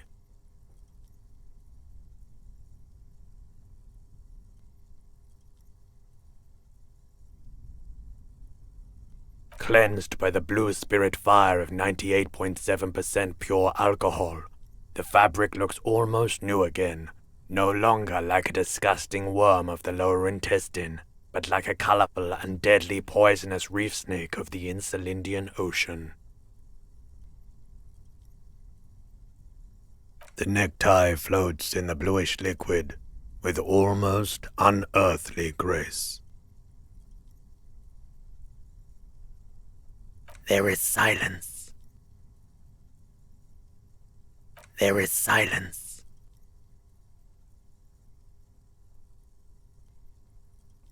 The lieutenant has been observing you quietly all this time.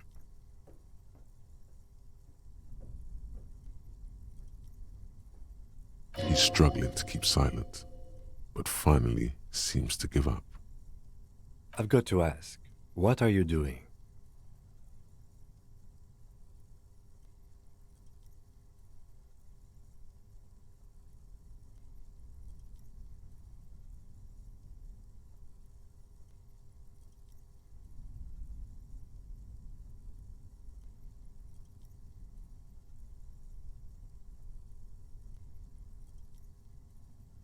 That makes two of us. Let's not waste any more time under this boardwalk. We need to clear this all up, somehow.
The plain red tent stands by dispassionately.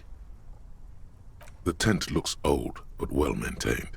In the darkness of the tent, a rolled-up sleeping bag, cooking utensils, some books, and a kerosene lamp. It reeks of cigarettes. Assorted soft covers, mostly pulp horror. A motor carriage lies buried in the snow on one cover. On another, a ghost airship. You also see a collection of radio enthusiast magazines. See anything? Rager Monthly, Journal of Material Science. More Technological Digest. One of the magazines doesn't have images on the cover. It's not a magazine, it's a leather notebook. You pocket the worn brown leather journal. A trusted friend left behind. We should read this immediately, like right now.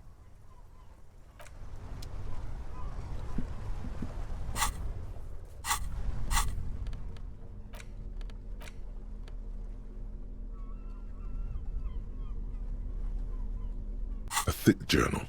The cover is worn like someone used to carry it around in their back pocket. It's made of full-grain leather.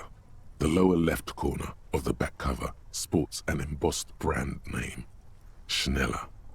This was important to her when it was still hers. The journal falls open. About 2/3 of its ruled pages have been filled.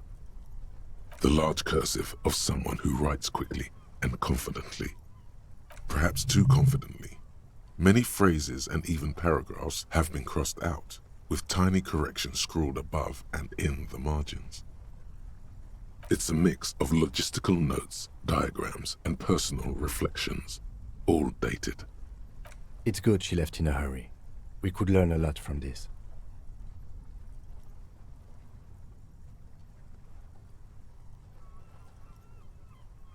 Hard to tell exactly. It's mostly noted down in code. Looks like contact information, quantities, directions. There could be useful information about local operations in those notes.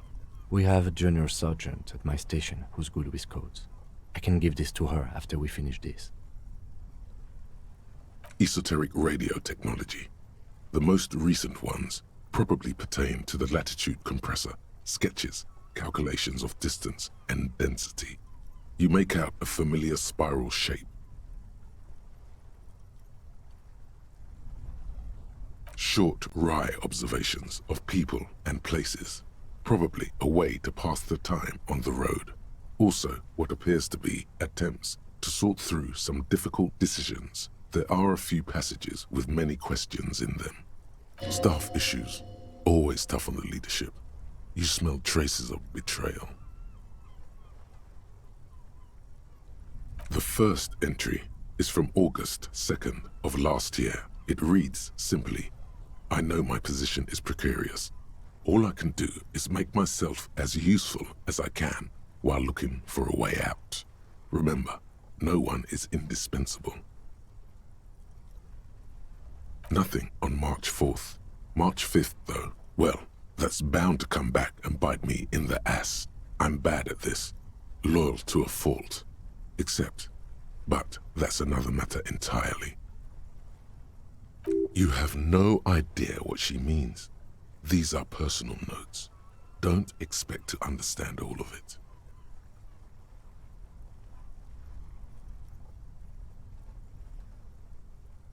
That name isn't mentioned as far as you can tell. What about this M? Could this be La Puta Madre? Here, March 9th and March 15th.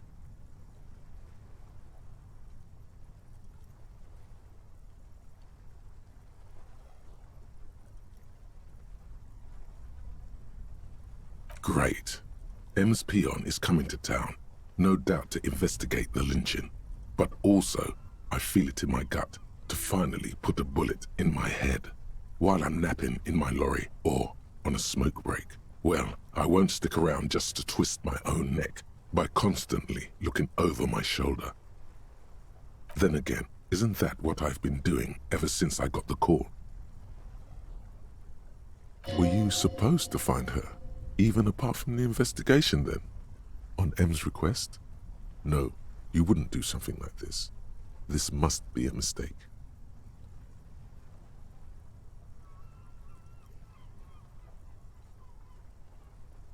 The thought steadies your nerves.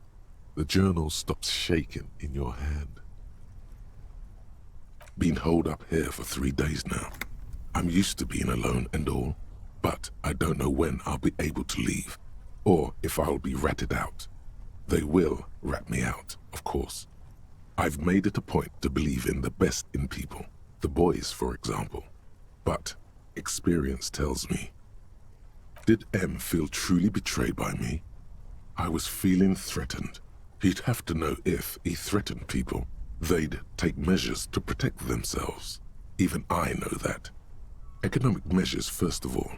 Gotta make a living, right? I can still hear his voice in the receiver.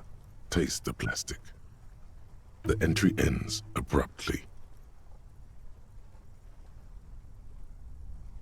The thick journal bound in brown leather is full of candor and diagrams.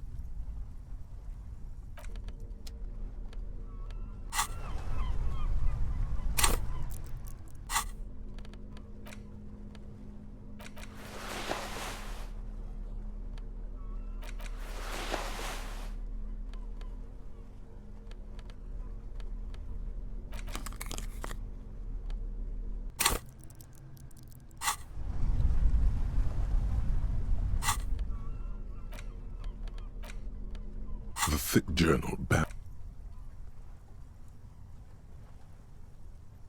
Nothing on March 4th. You have no idea what she means.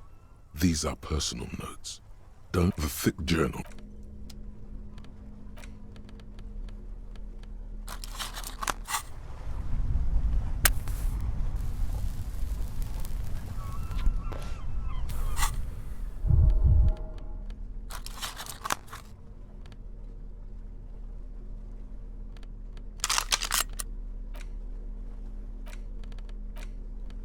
The thick journal back.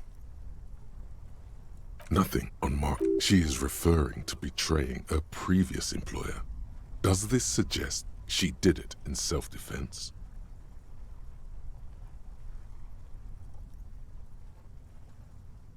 The most recent entry is from today. It reads, "Even when I leave here, if I leave here alive, what's my next move?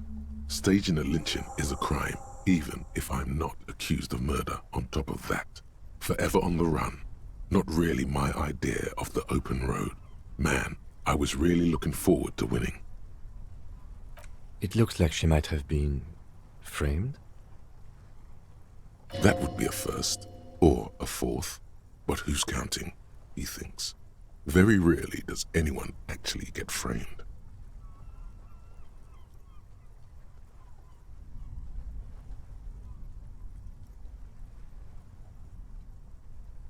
I wouldn't go so far as to say that. We have other reasons to arrest her. Besides, I'm not sure her life as a fugitive is going to be much better than we does. Especially if she has problems with the Madre. No, I don't think you are. Ask someone in your precinct if you want to be sure.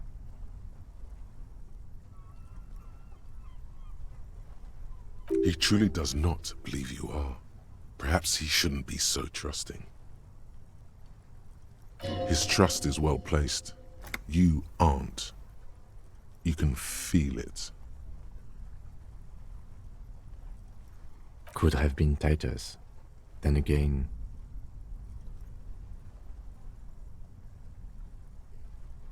Maybe there's a Hardy boy we've yet to meet who acted as his accomplice. Either way, we need to keep an eye on him. One thing is for certain. We have business back in the whirling and rags. Questions to ask. We should get to it.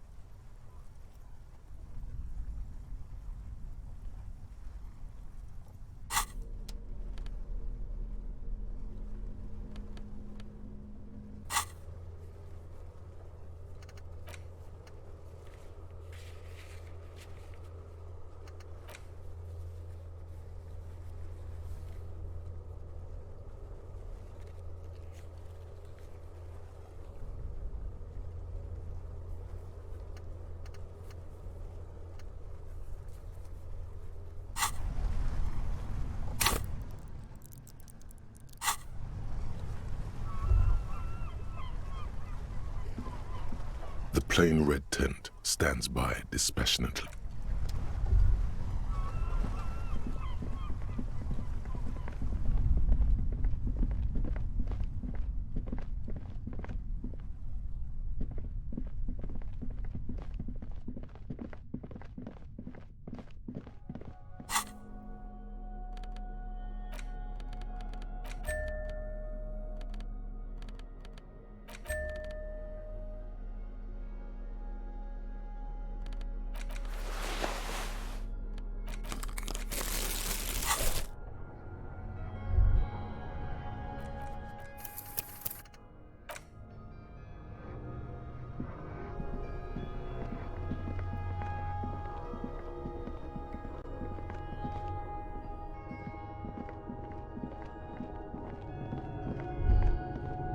Could this have been the killer's hideout?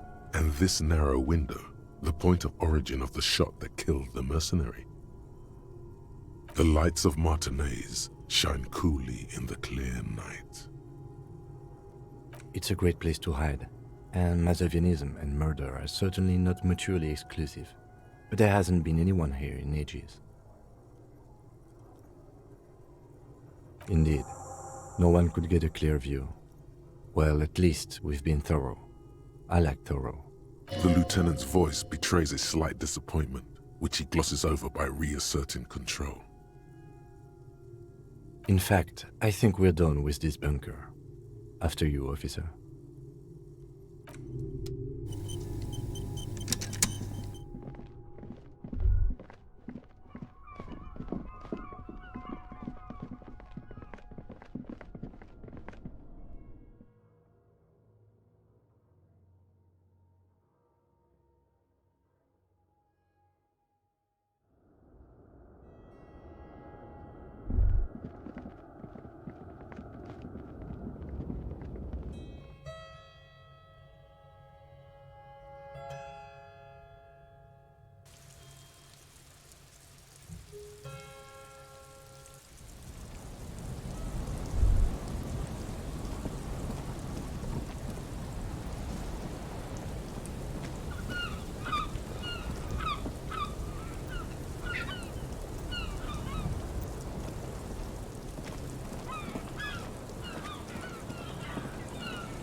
trap is full of locusts. Poor things.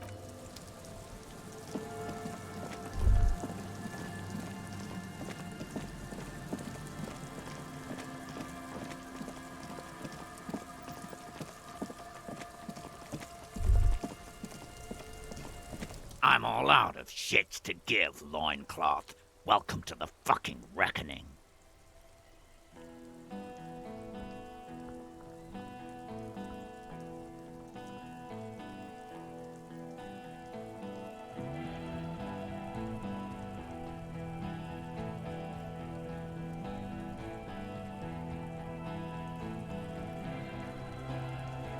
Put your damn gun down. People are gonna get hurt. We need to talk this through, all right? Shut up! You're not gonna talk yourself out of this, loincloth shit fuck. This is the scab leader. His chest rises and falls under the ceramic breastplate. His fingers reach for the butt of his sidearm. There's something very wrong with him.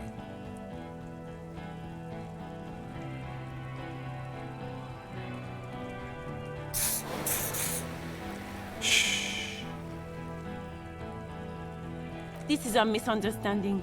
Nothing irreversible has happened yet.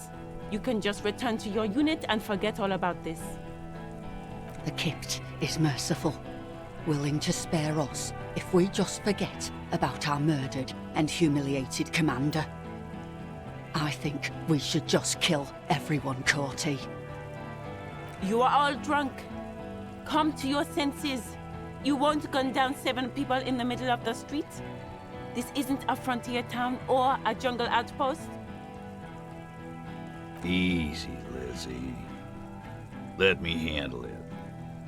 I know guys like this. I'm sure we can come to a peaceful agreement. Ain't that right, fellas? He is facing overwhelmingly superior firepower, and he knows it. Peaceful.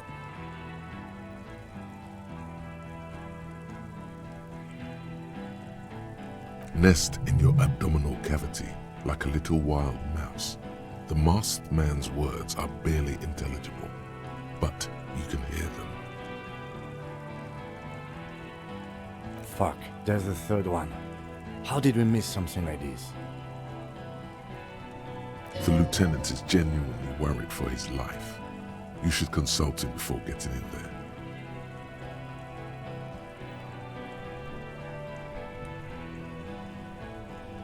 The Mercenary Tribunal.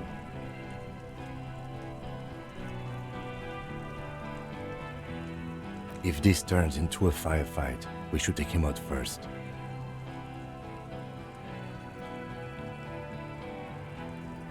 My plan is not to get killed, but we have to intervene.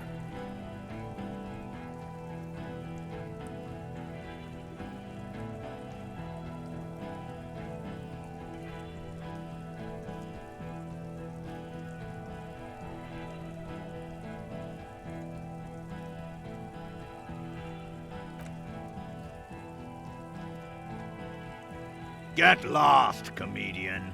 You cops had your chance. Now it's fucking time for some justice. Pig fuck!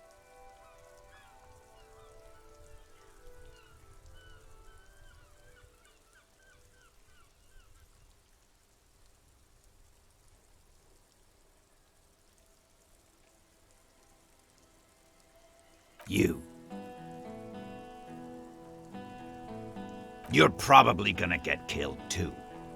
I think I'm gonna kill you. I didn't think I had it in me to kill a cop. To your left, you hear the lieutenant cock his gun. No one is going to kill anyone. Let's just put the guns down and talk like civilized human beings. With a wordless gurgle, the killer loads his long rifle.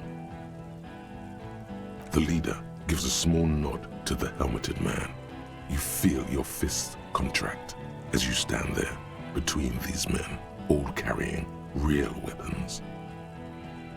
No, it's okay. Soften him up and trust the others to attack if it comes to that. Make him talk. Present an argument. Even if it comes to a fight, it's always a good idea to drag it out. Get under his skin. Peace. Always peace. It has worked thus far. Start with the first idea you have. Move down from that. Please.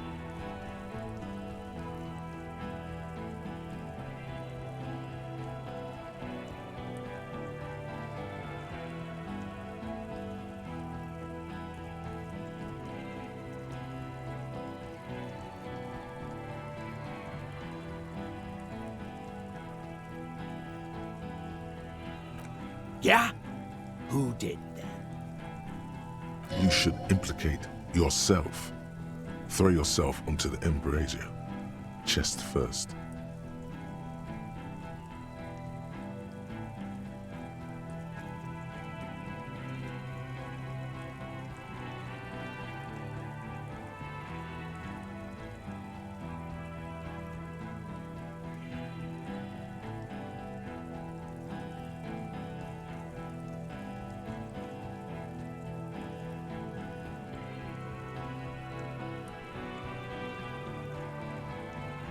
No, wait! He didn't.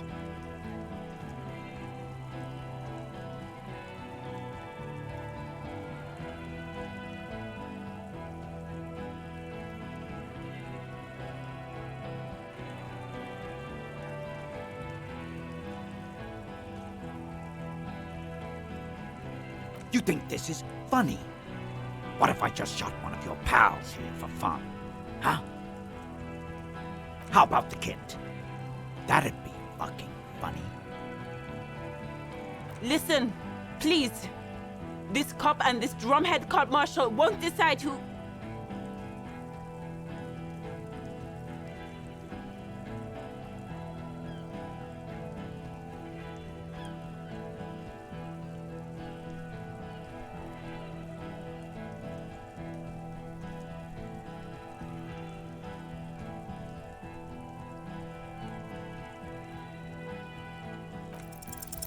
The Hardy Boys confessed to hanging him, all together.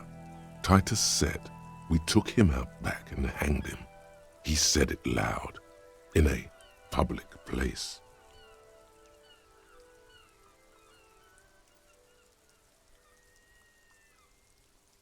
You're lying. DePaul heard it.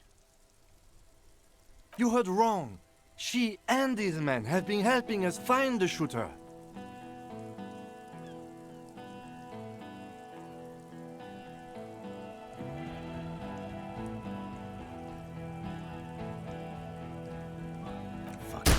Liars! The shot rings in your ears, a low, tinny ring. Then the Hardy Boys yell something. The young woman stands and looks behind her. The shot has flown over her head, crashing a small pane of the glass window behind her. I missed. I know what I heard, Corty. They said they killed him.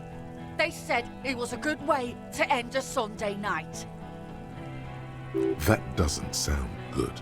You need to change the topic now, or there will be another shot. What topic? Shots have been fired. Act before it's too late. This was a close call.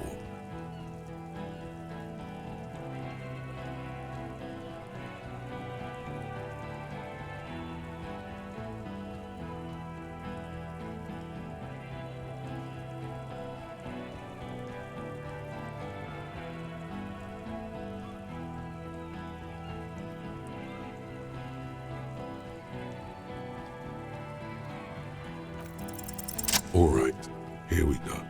This is an illegal tribunal. Crano would never sanction this. Who's the commanding officer? Take your pick. You only have time for one argument. Choose wisely.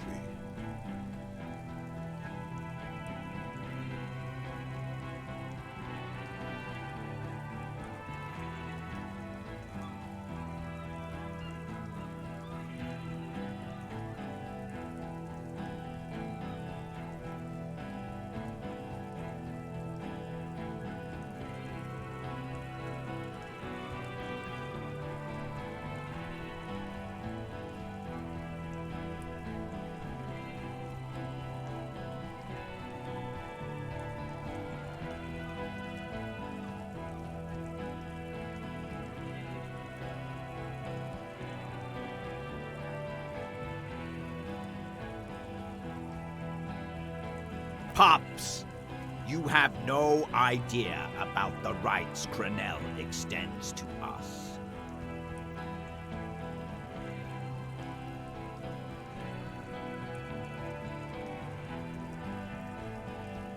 If I fuck and kill you, hang you to that streetlight by your shit pipes, then that's called a necessary display of force.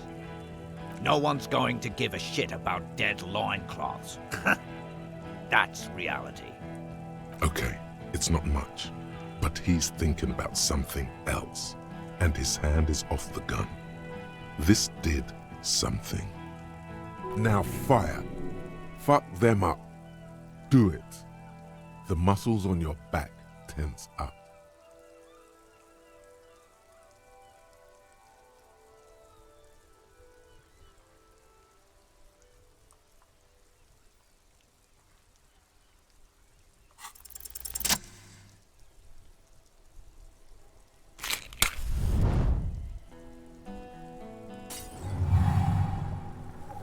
With a crash of shattering glass and a terrible roar, the fire draws in oxygen.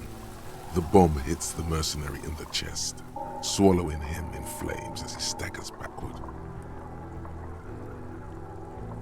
In the fiery inferno, you'll see your tie coiling around the man's neck. It is no longer horrific, but beautiful and pure.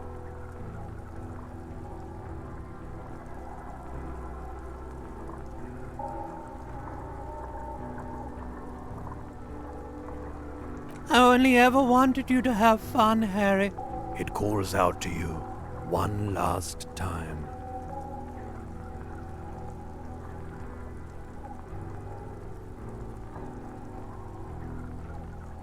My name, should you know it, is Jubson AS Men's Fashion Model Colorful Tie, catalog number J327.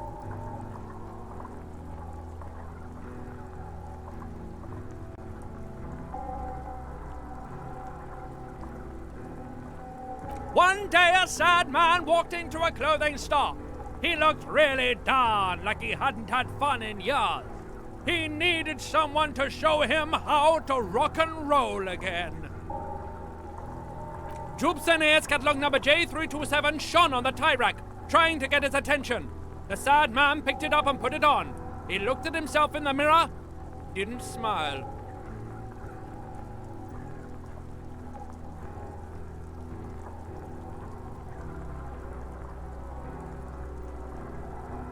And from that moment on, we rode together. The rest of your clothes were still normal back then, but we took care of that soon enough. Truthfully, not a lot. I did everything a multi-pattern necktie can do to help a man. I mean, I tried to get you to do all the fun things. Drink beer, drink wine, drink cider. Go to parties with young people around and drink beer and cider. Do drugs too, so you don't fall asleep. You had some fun, but not enough to heal you.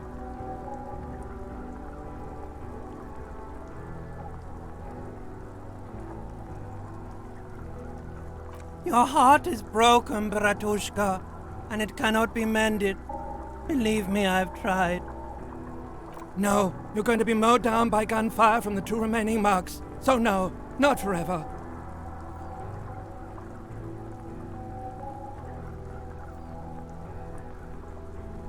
You both did, Bratan.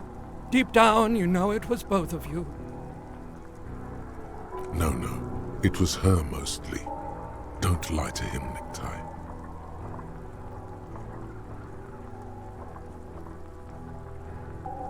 This guy, well, his face has cracked open into a scream of terror.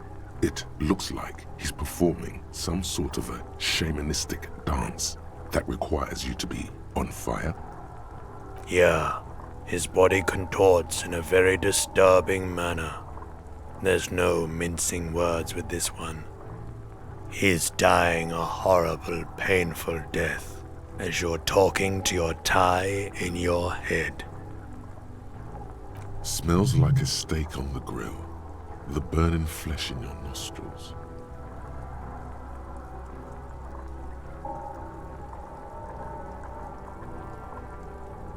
Eventually we all do, Harry.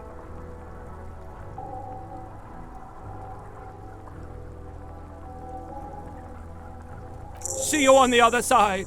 The necktie disintegrates into molten heat, its last remaining embers letting out a pop and crack that sounds like... Harry, for God's sake! Watch out!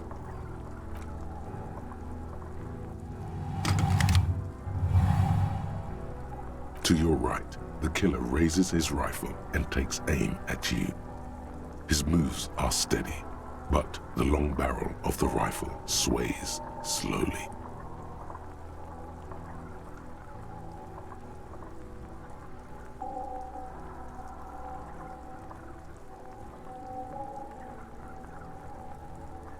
From the corner of your eye, you see the lieutenant raise his pistol and aim it at Rude. He's trying to find a straight line of sight before the rifleman can take you out. In the background, the leader is still on fire.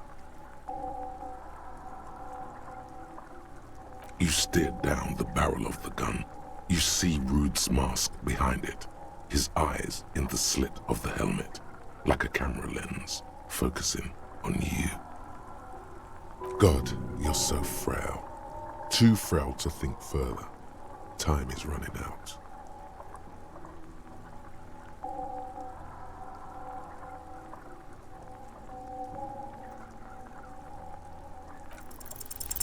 A low shot rings. You feel a tapping like rain on your chest plate. Heavy drops of rain. Then the sound of dice rolling as the cuirass distributes the shot evenly from plate to plate. You got hit. The armor took most of it, but still your ribcage burns. Feels like blood is slowly seeping into your lungs. God, please.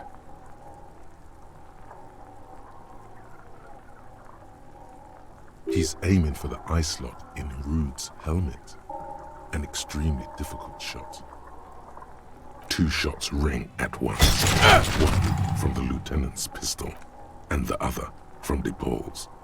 It's aimed at the lieutenant, but it misses. You hear a scream behind you.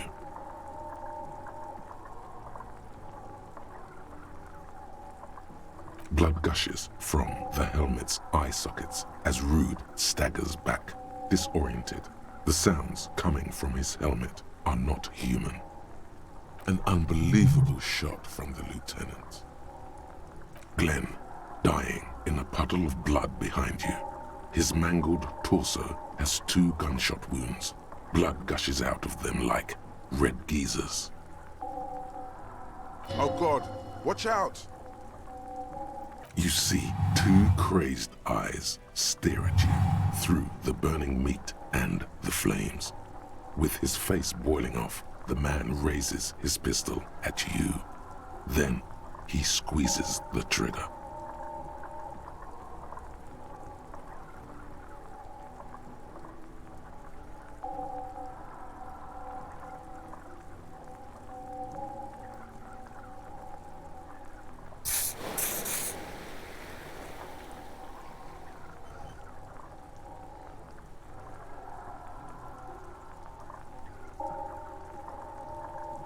The look of vengeance framed by melting skin. This is the last thing he will do on Earth, but he will do it. He will end you.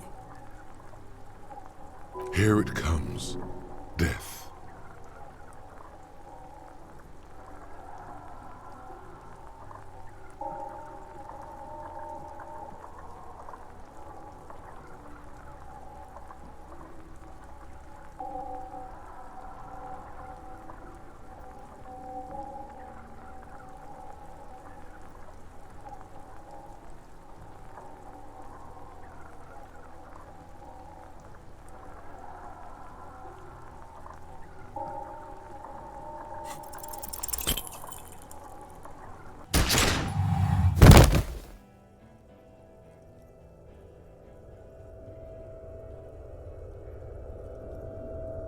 You can't. There is no time. Something inside your pelvis explodes. Your entire lower body is on fire and your legs can't support you. You fall down like a rag doll. The pain is too immense to scream. It pushes the air out of your lungs. Everything goes dark, a distant blur as you recede into it. The Hardy Boys are screaming, fighting, dying. Someone jumps over you. Nearby gunfire shatters glass. Stop! The cop! Protect the cop!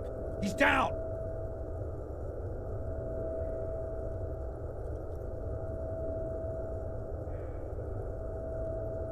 Nothing. A persisting darkness. Dancing lights of pain. Distant shadows cast by them. Like a hellish play. You're bleeding out.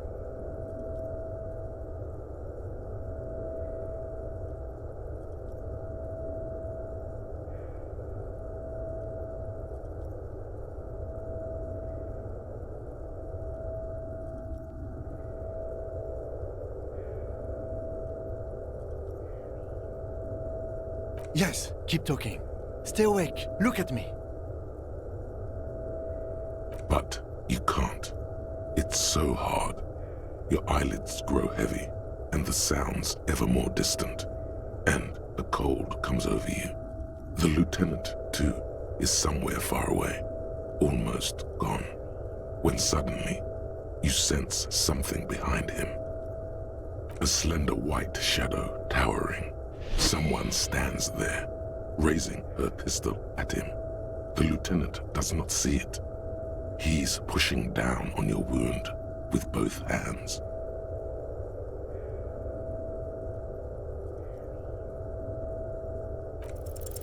Shoot. Dead. You hear your bloody lips mumble. You try to give him your gun so he'd understand. But he does not.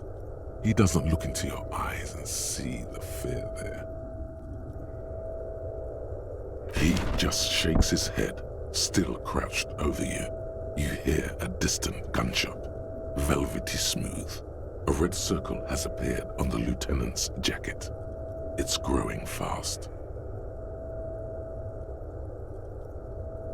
Like a pillow, he falls on you, cold nylon and blood slumped on you. As the lights go out, all the lights. The last thing you hear is the sound of his spectacles landing on the pavement next to you.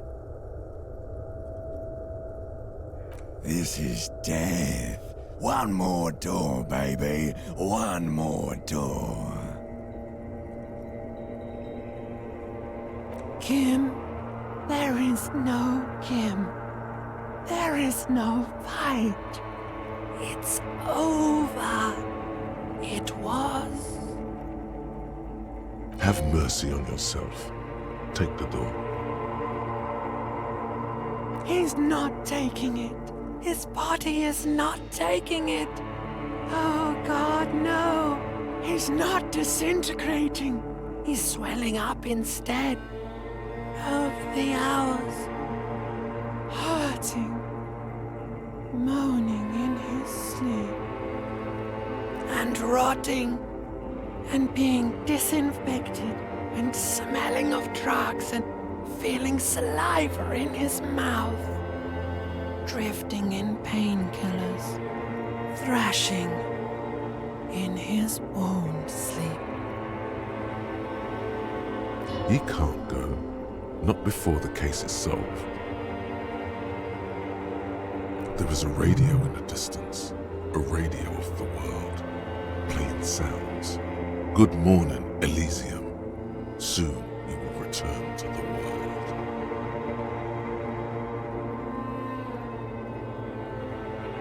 Hours turn to days. Soon we will get up again and go through it again. Finally we know what the infernal engine was outside. The clarion call. It was him. He is the infernal engine. He never stops. He only gets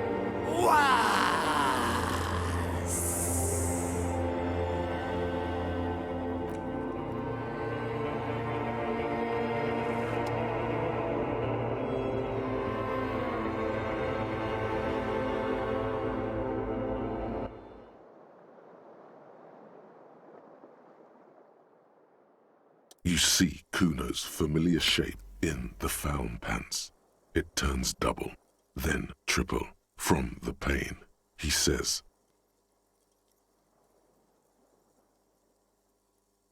Coinslot's dead?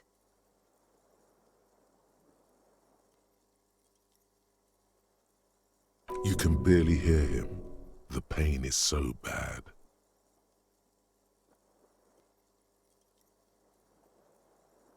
Just kidding, Piggo. The boo-boo wagon took the Beano cloud away. He's probably gonna live.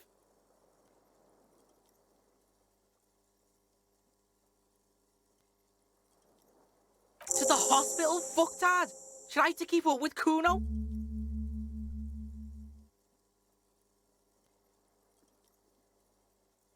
Thank God. Okay, he's alive. They say you burned half the city down. Thousands dead. That's very cool to Kuno. I thought I'd stick around. He's saying I now, and not calling you or a pig. Is he ill or something? Nah, Kuno's just off speed for a few days.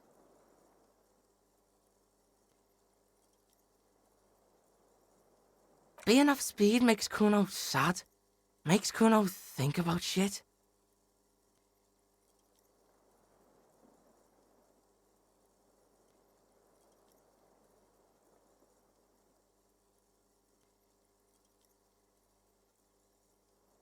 Now's not the time to shit the bed, pig.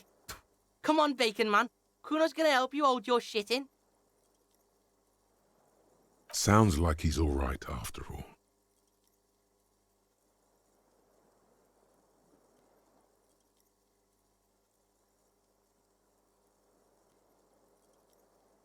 Yeah, it was a fucking massacre. You and Kuno are the only ones left here? Relax. The kid is just messing with you. You didn't actually get thousands of people killed.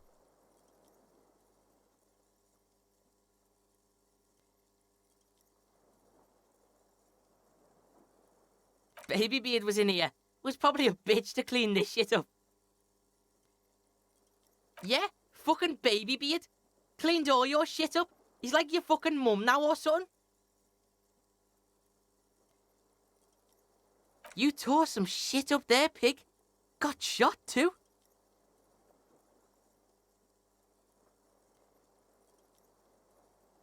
How would Kuno know? Kuno's not a fucking doctor.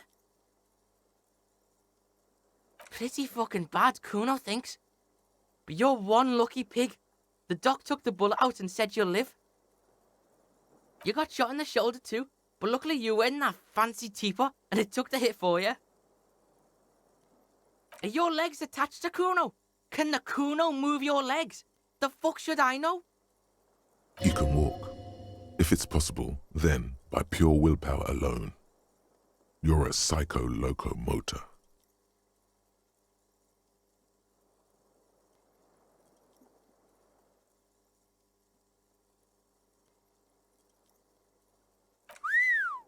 That's pretty cool to Kuno. Kuno's also a psycho. You keep asking all this weird shit from Kuno that the Kuno has no way of knowing about. Kuno did?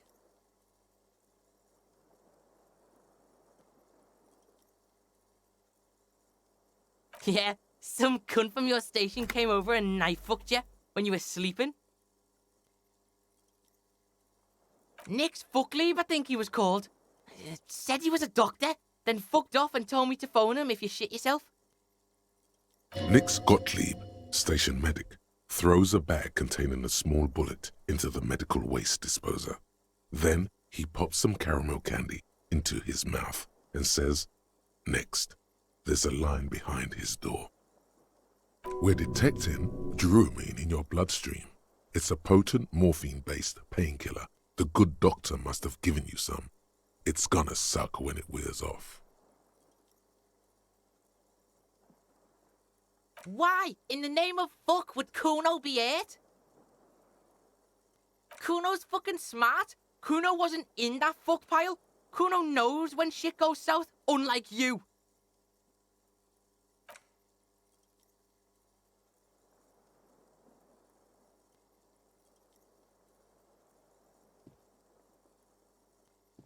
Go easy, pig. You want to lean on the Kuno or something? Ouch. Ouch. The kid turns double for a second. Damn, that hurts. Breathe. So, how is it?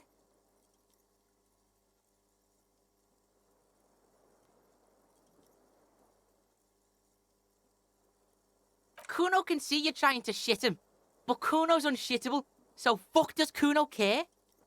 Still, you see something akin to respect in his eyes. 2 days? Kuno's been out longer sleeping off the speed train. 2 days is nothing. 2 days is nothing to the Kuno.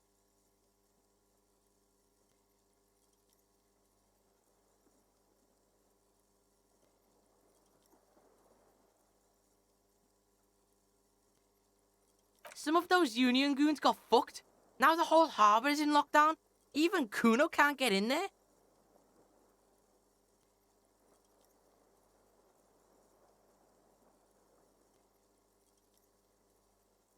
She's gone, pig.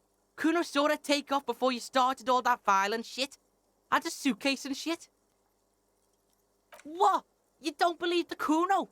You don't believe the Kuno knows this shit? Fuck you. Kuno keeps tabs.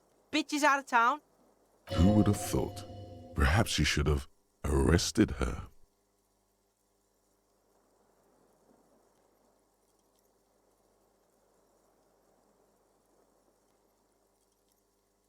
Rich bitch? Yeah, probably. Boat's gone. Kuno'd be fucking fine too if Kuno had a boat. The big fuckhole. Yeah, he's drinking downstairs. Kuno's not into that. Yeah, that's what Kuno said. No one goes in or out. Shit's paranoid now.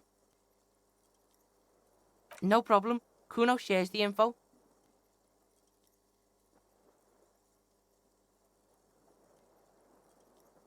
The fuck you asking Kuno for? How would Kuno know? Kuno's fucking 12.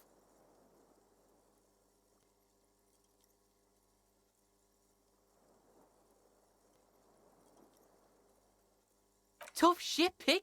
All Kuno knows is the harbour is in lockdown. Town's fucked now. Half the hardy bitches are dead, and even your company bitch left. Kuno thinks you're fucked, but I can help you. What you got? Bounce that shit off Kuno. Let's do this tango, Pig, he thinks. Detective Pig and Detective Kun on the case. We bouncing.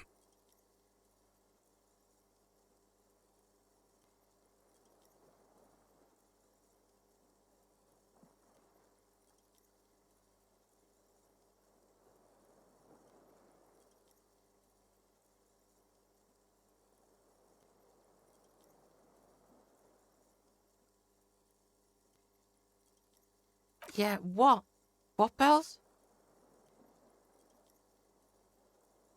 Fuck, pig. Kuno doesn't know about this flower shit.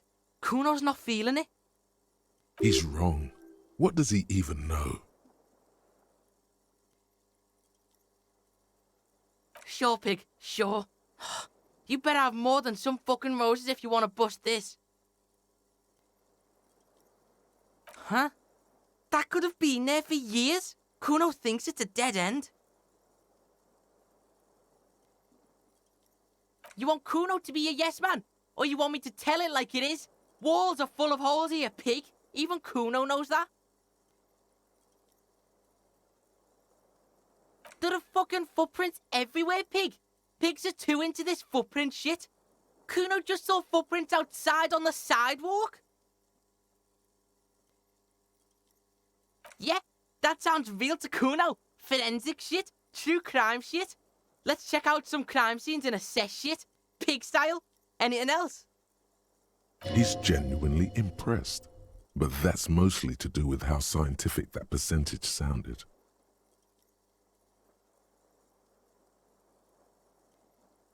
Miracle? Shit. What is this weak shit? You gotta watch your own back. Miracles don't fucking happen in matinees. Get real. Shit ain't nothing to Kuno. What now?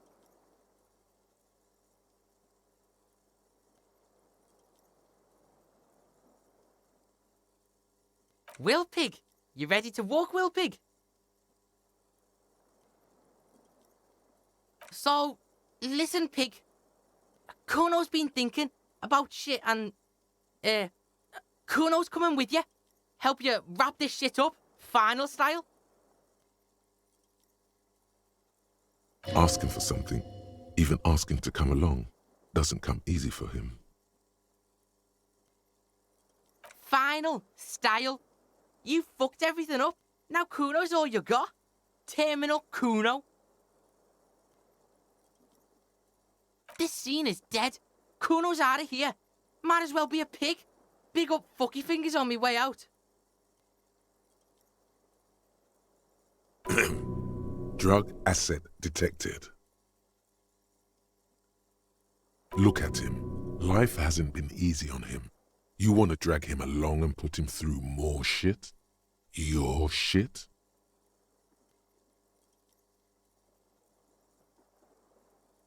Look, this might be his only way out. Trying to recruit him is like trying to make a pet out of fire. This kid recognizes only one authority, his own. This is a 12-year-old kid. You can't seriously be considering taking him along. What's going to happen to him?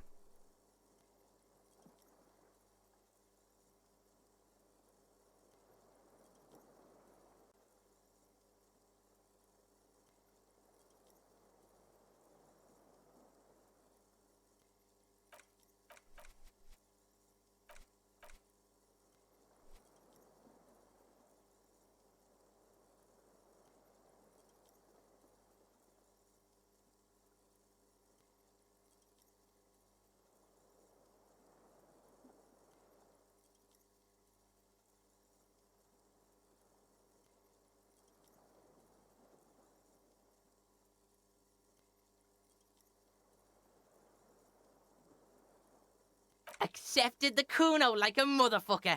What are we gonna do now? Yeah, debrief Kuno. Let Kuno know the plan.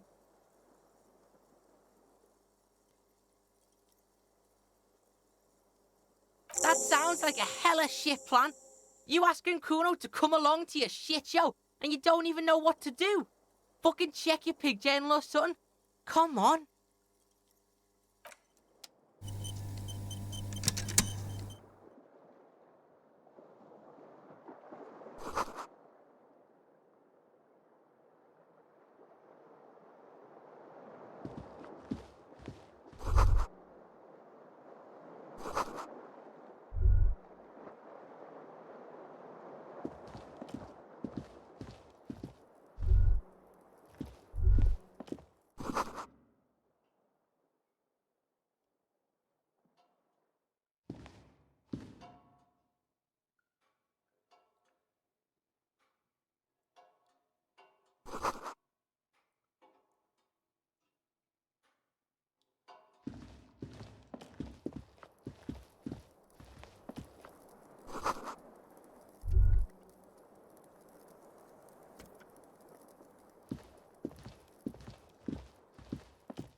These papers bear the stamp of the RCM.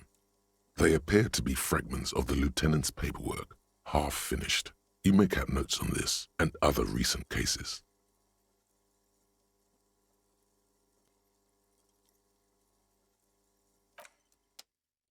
These are fragments of...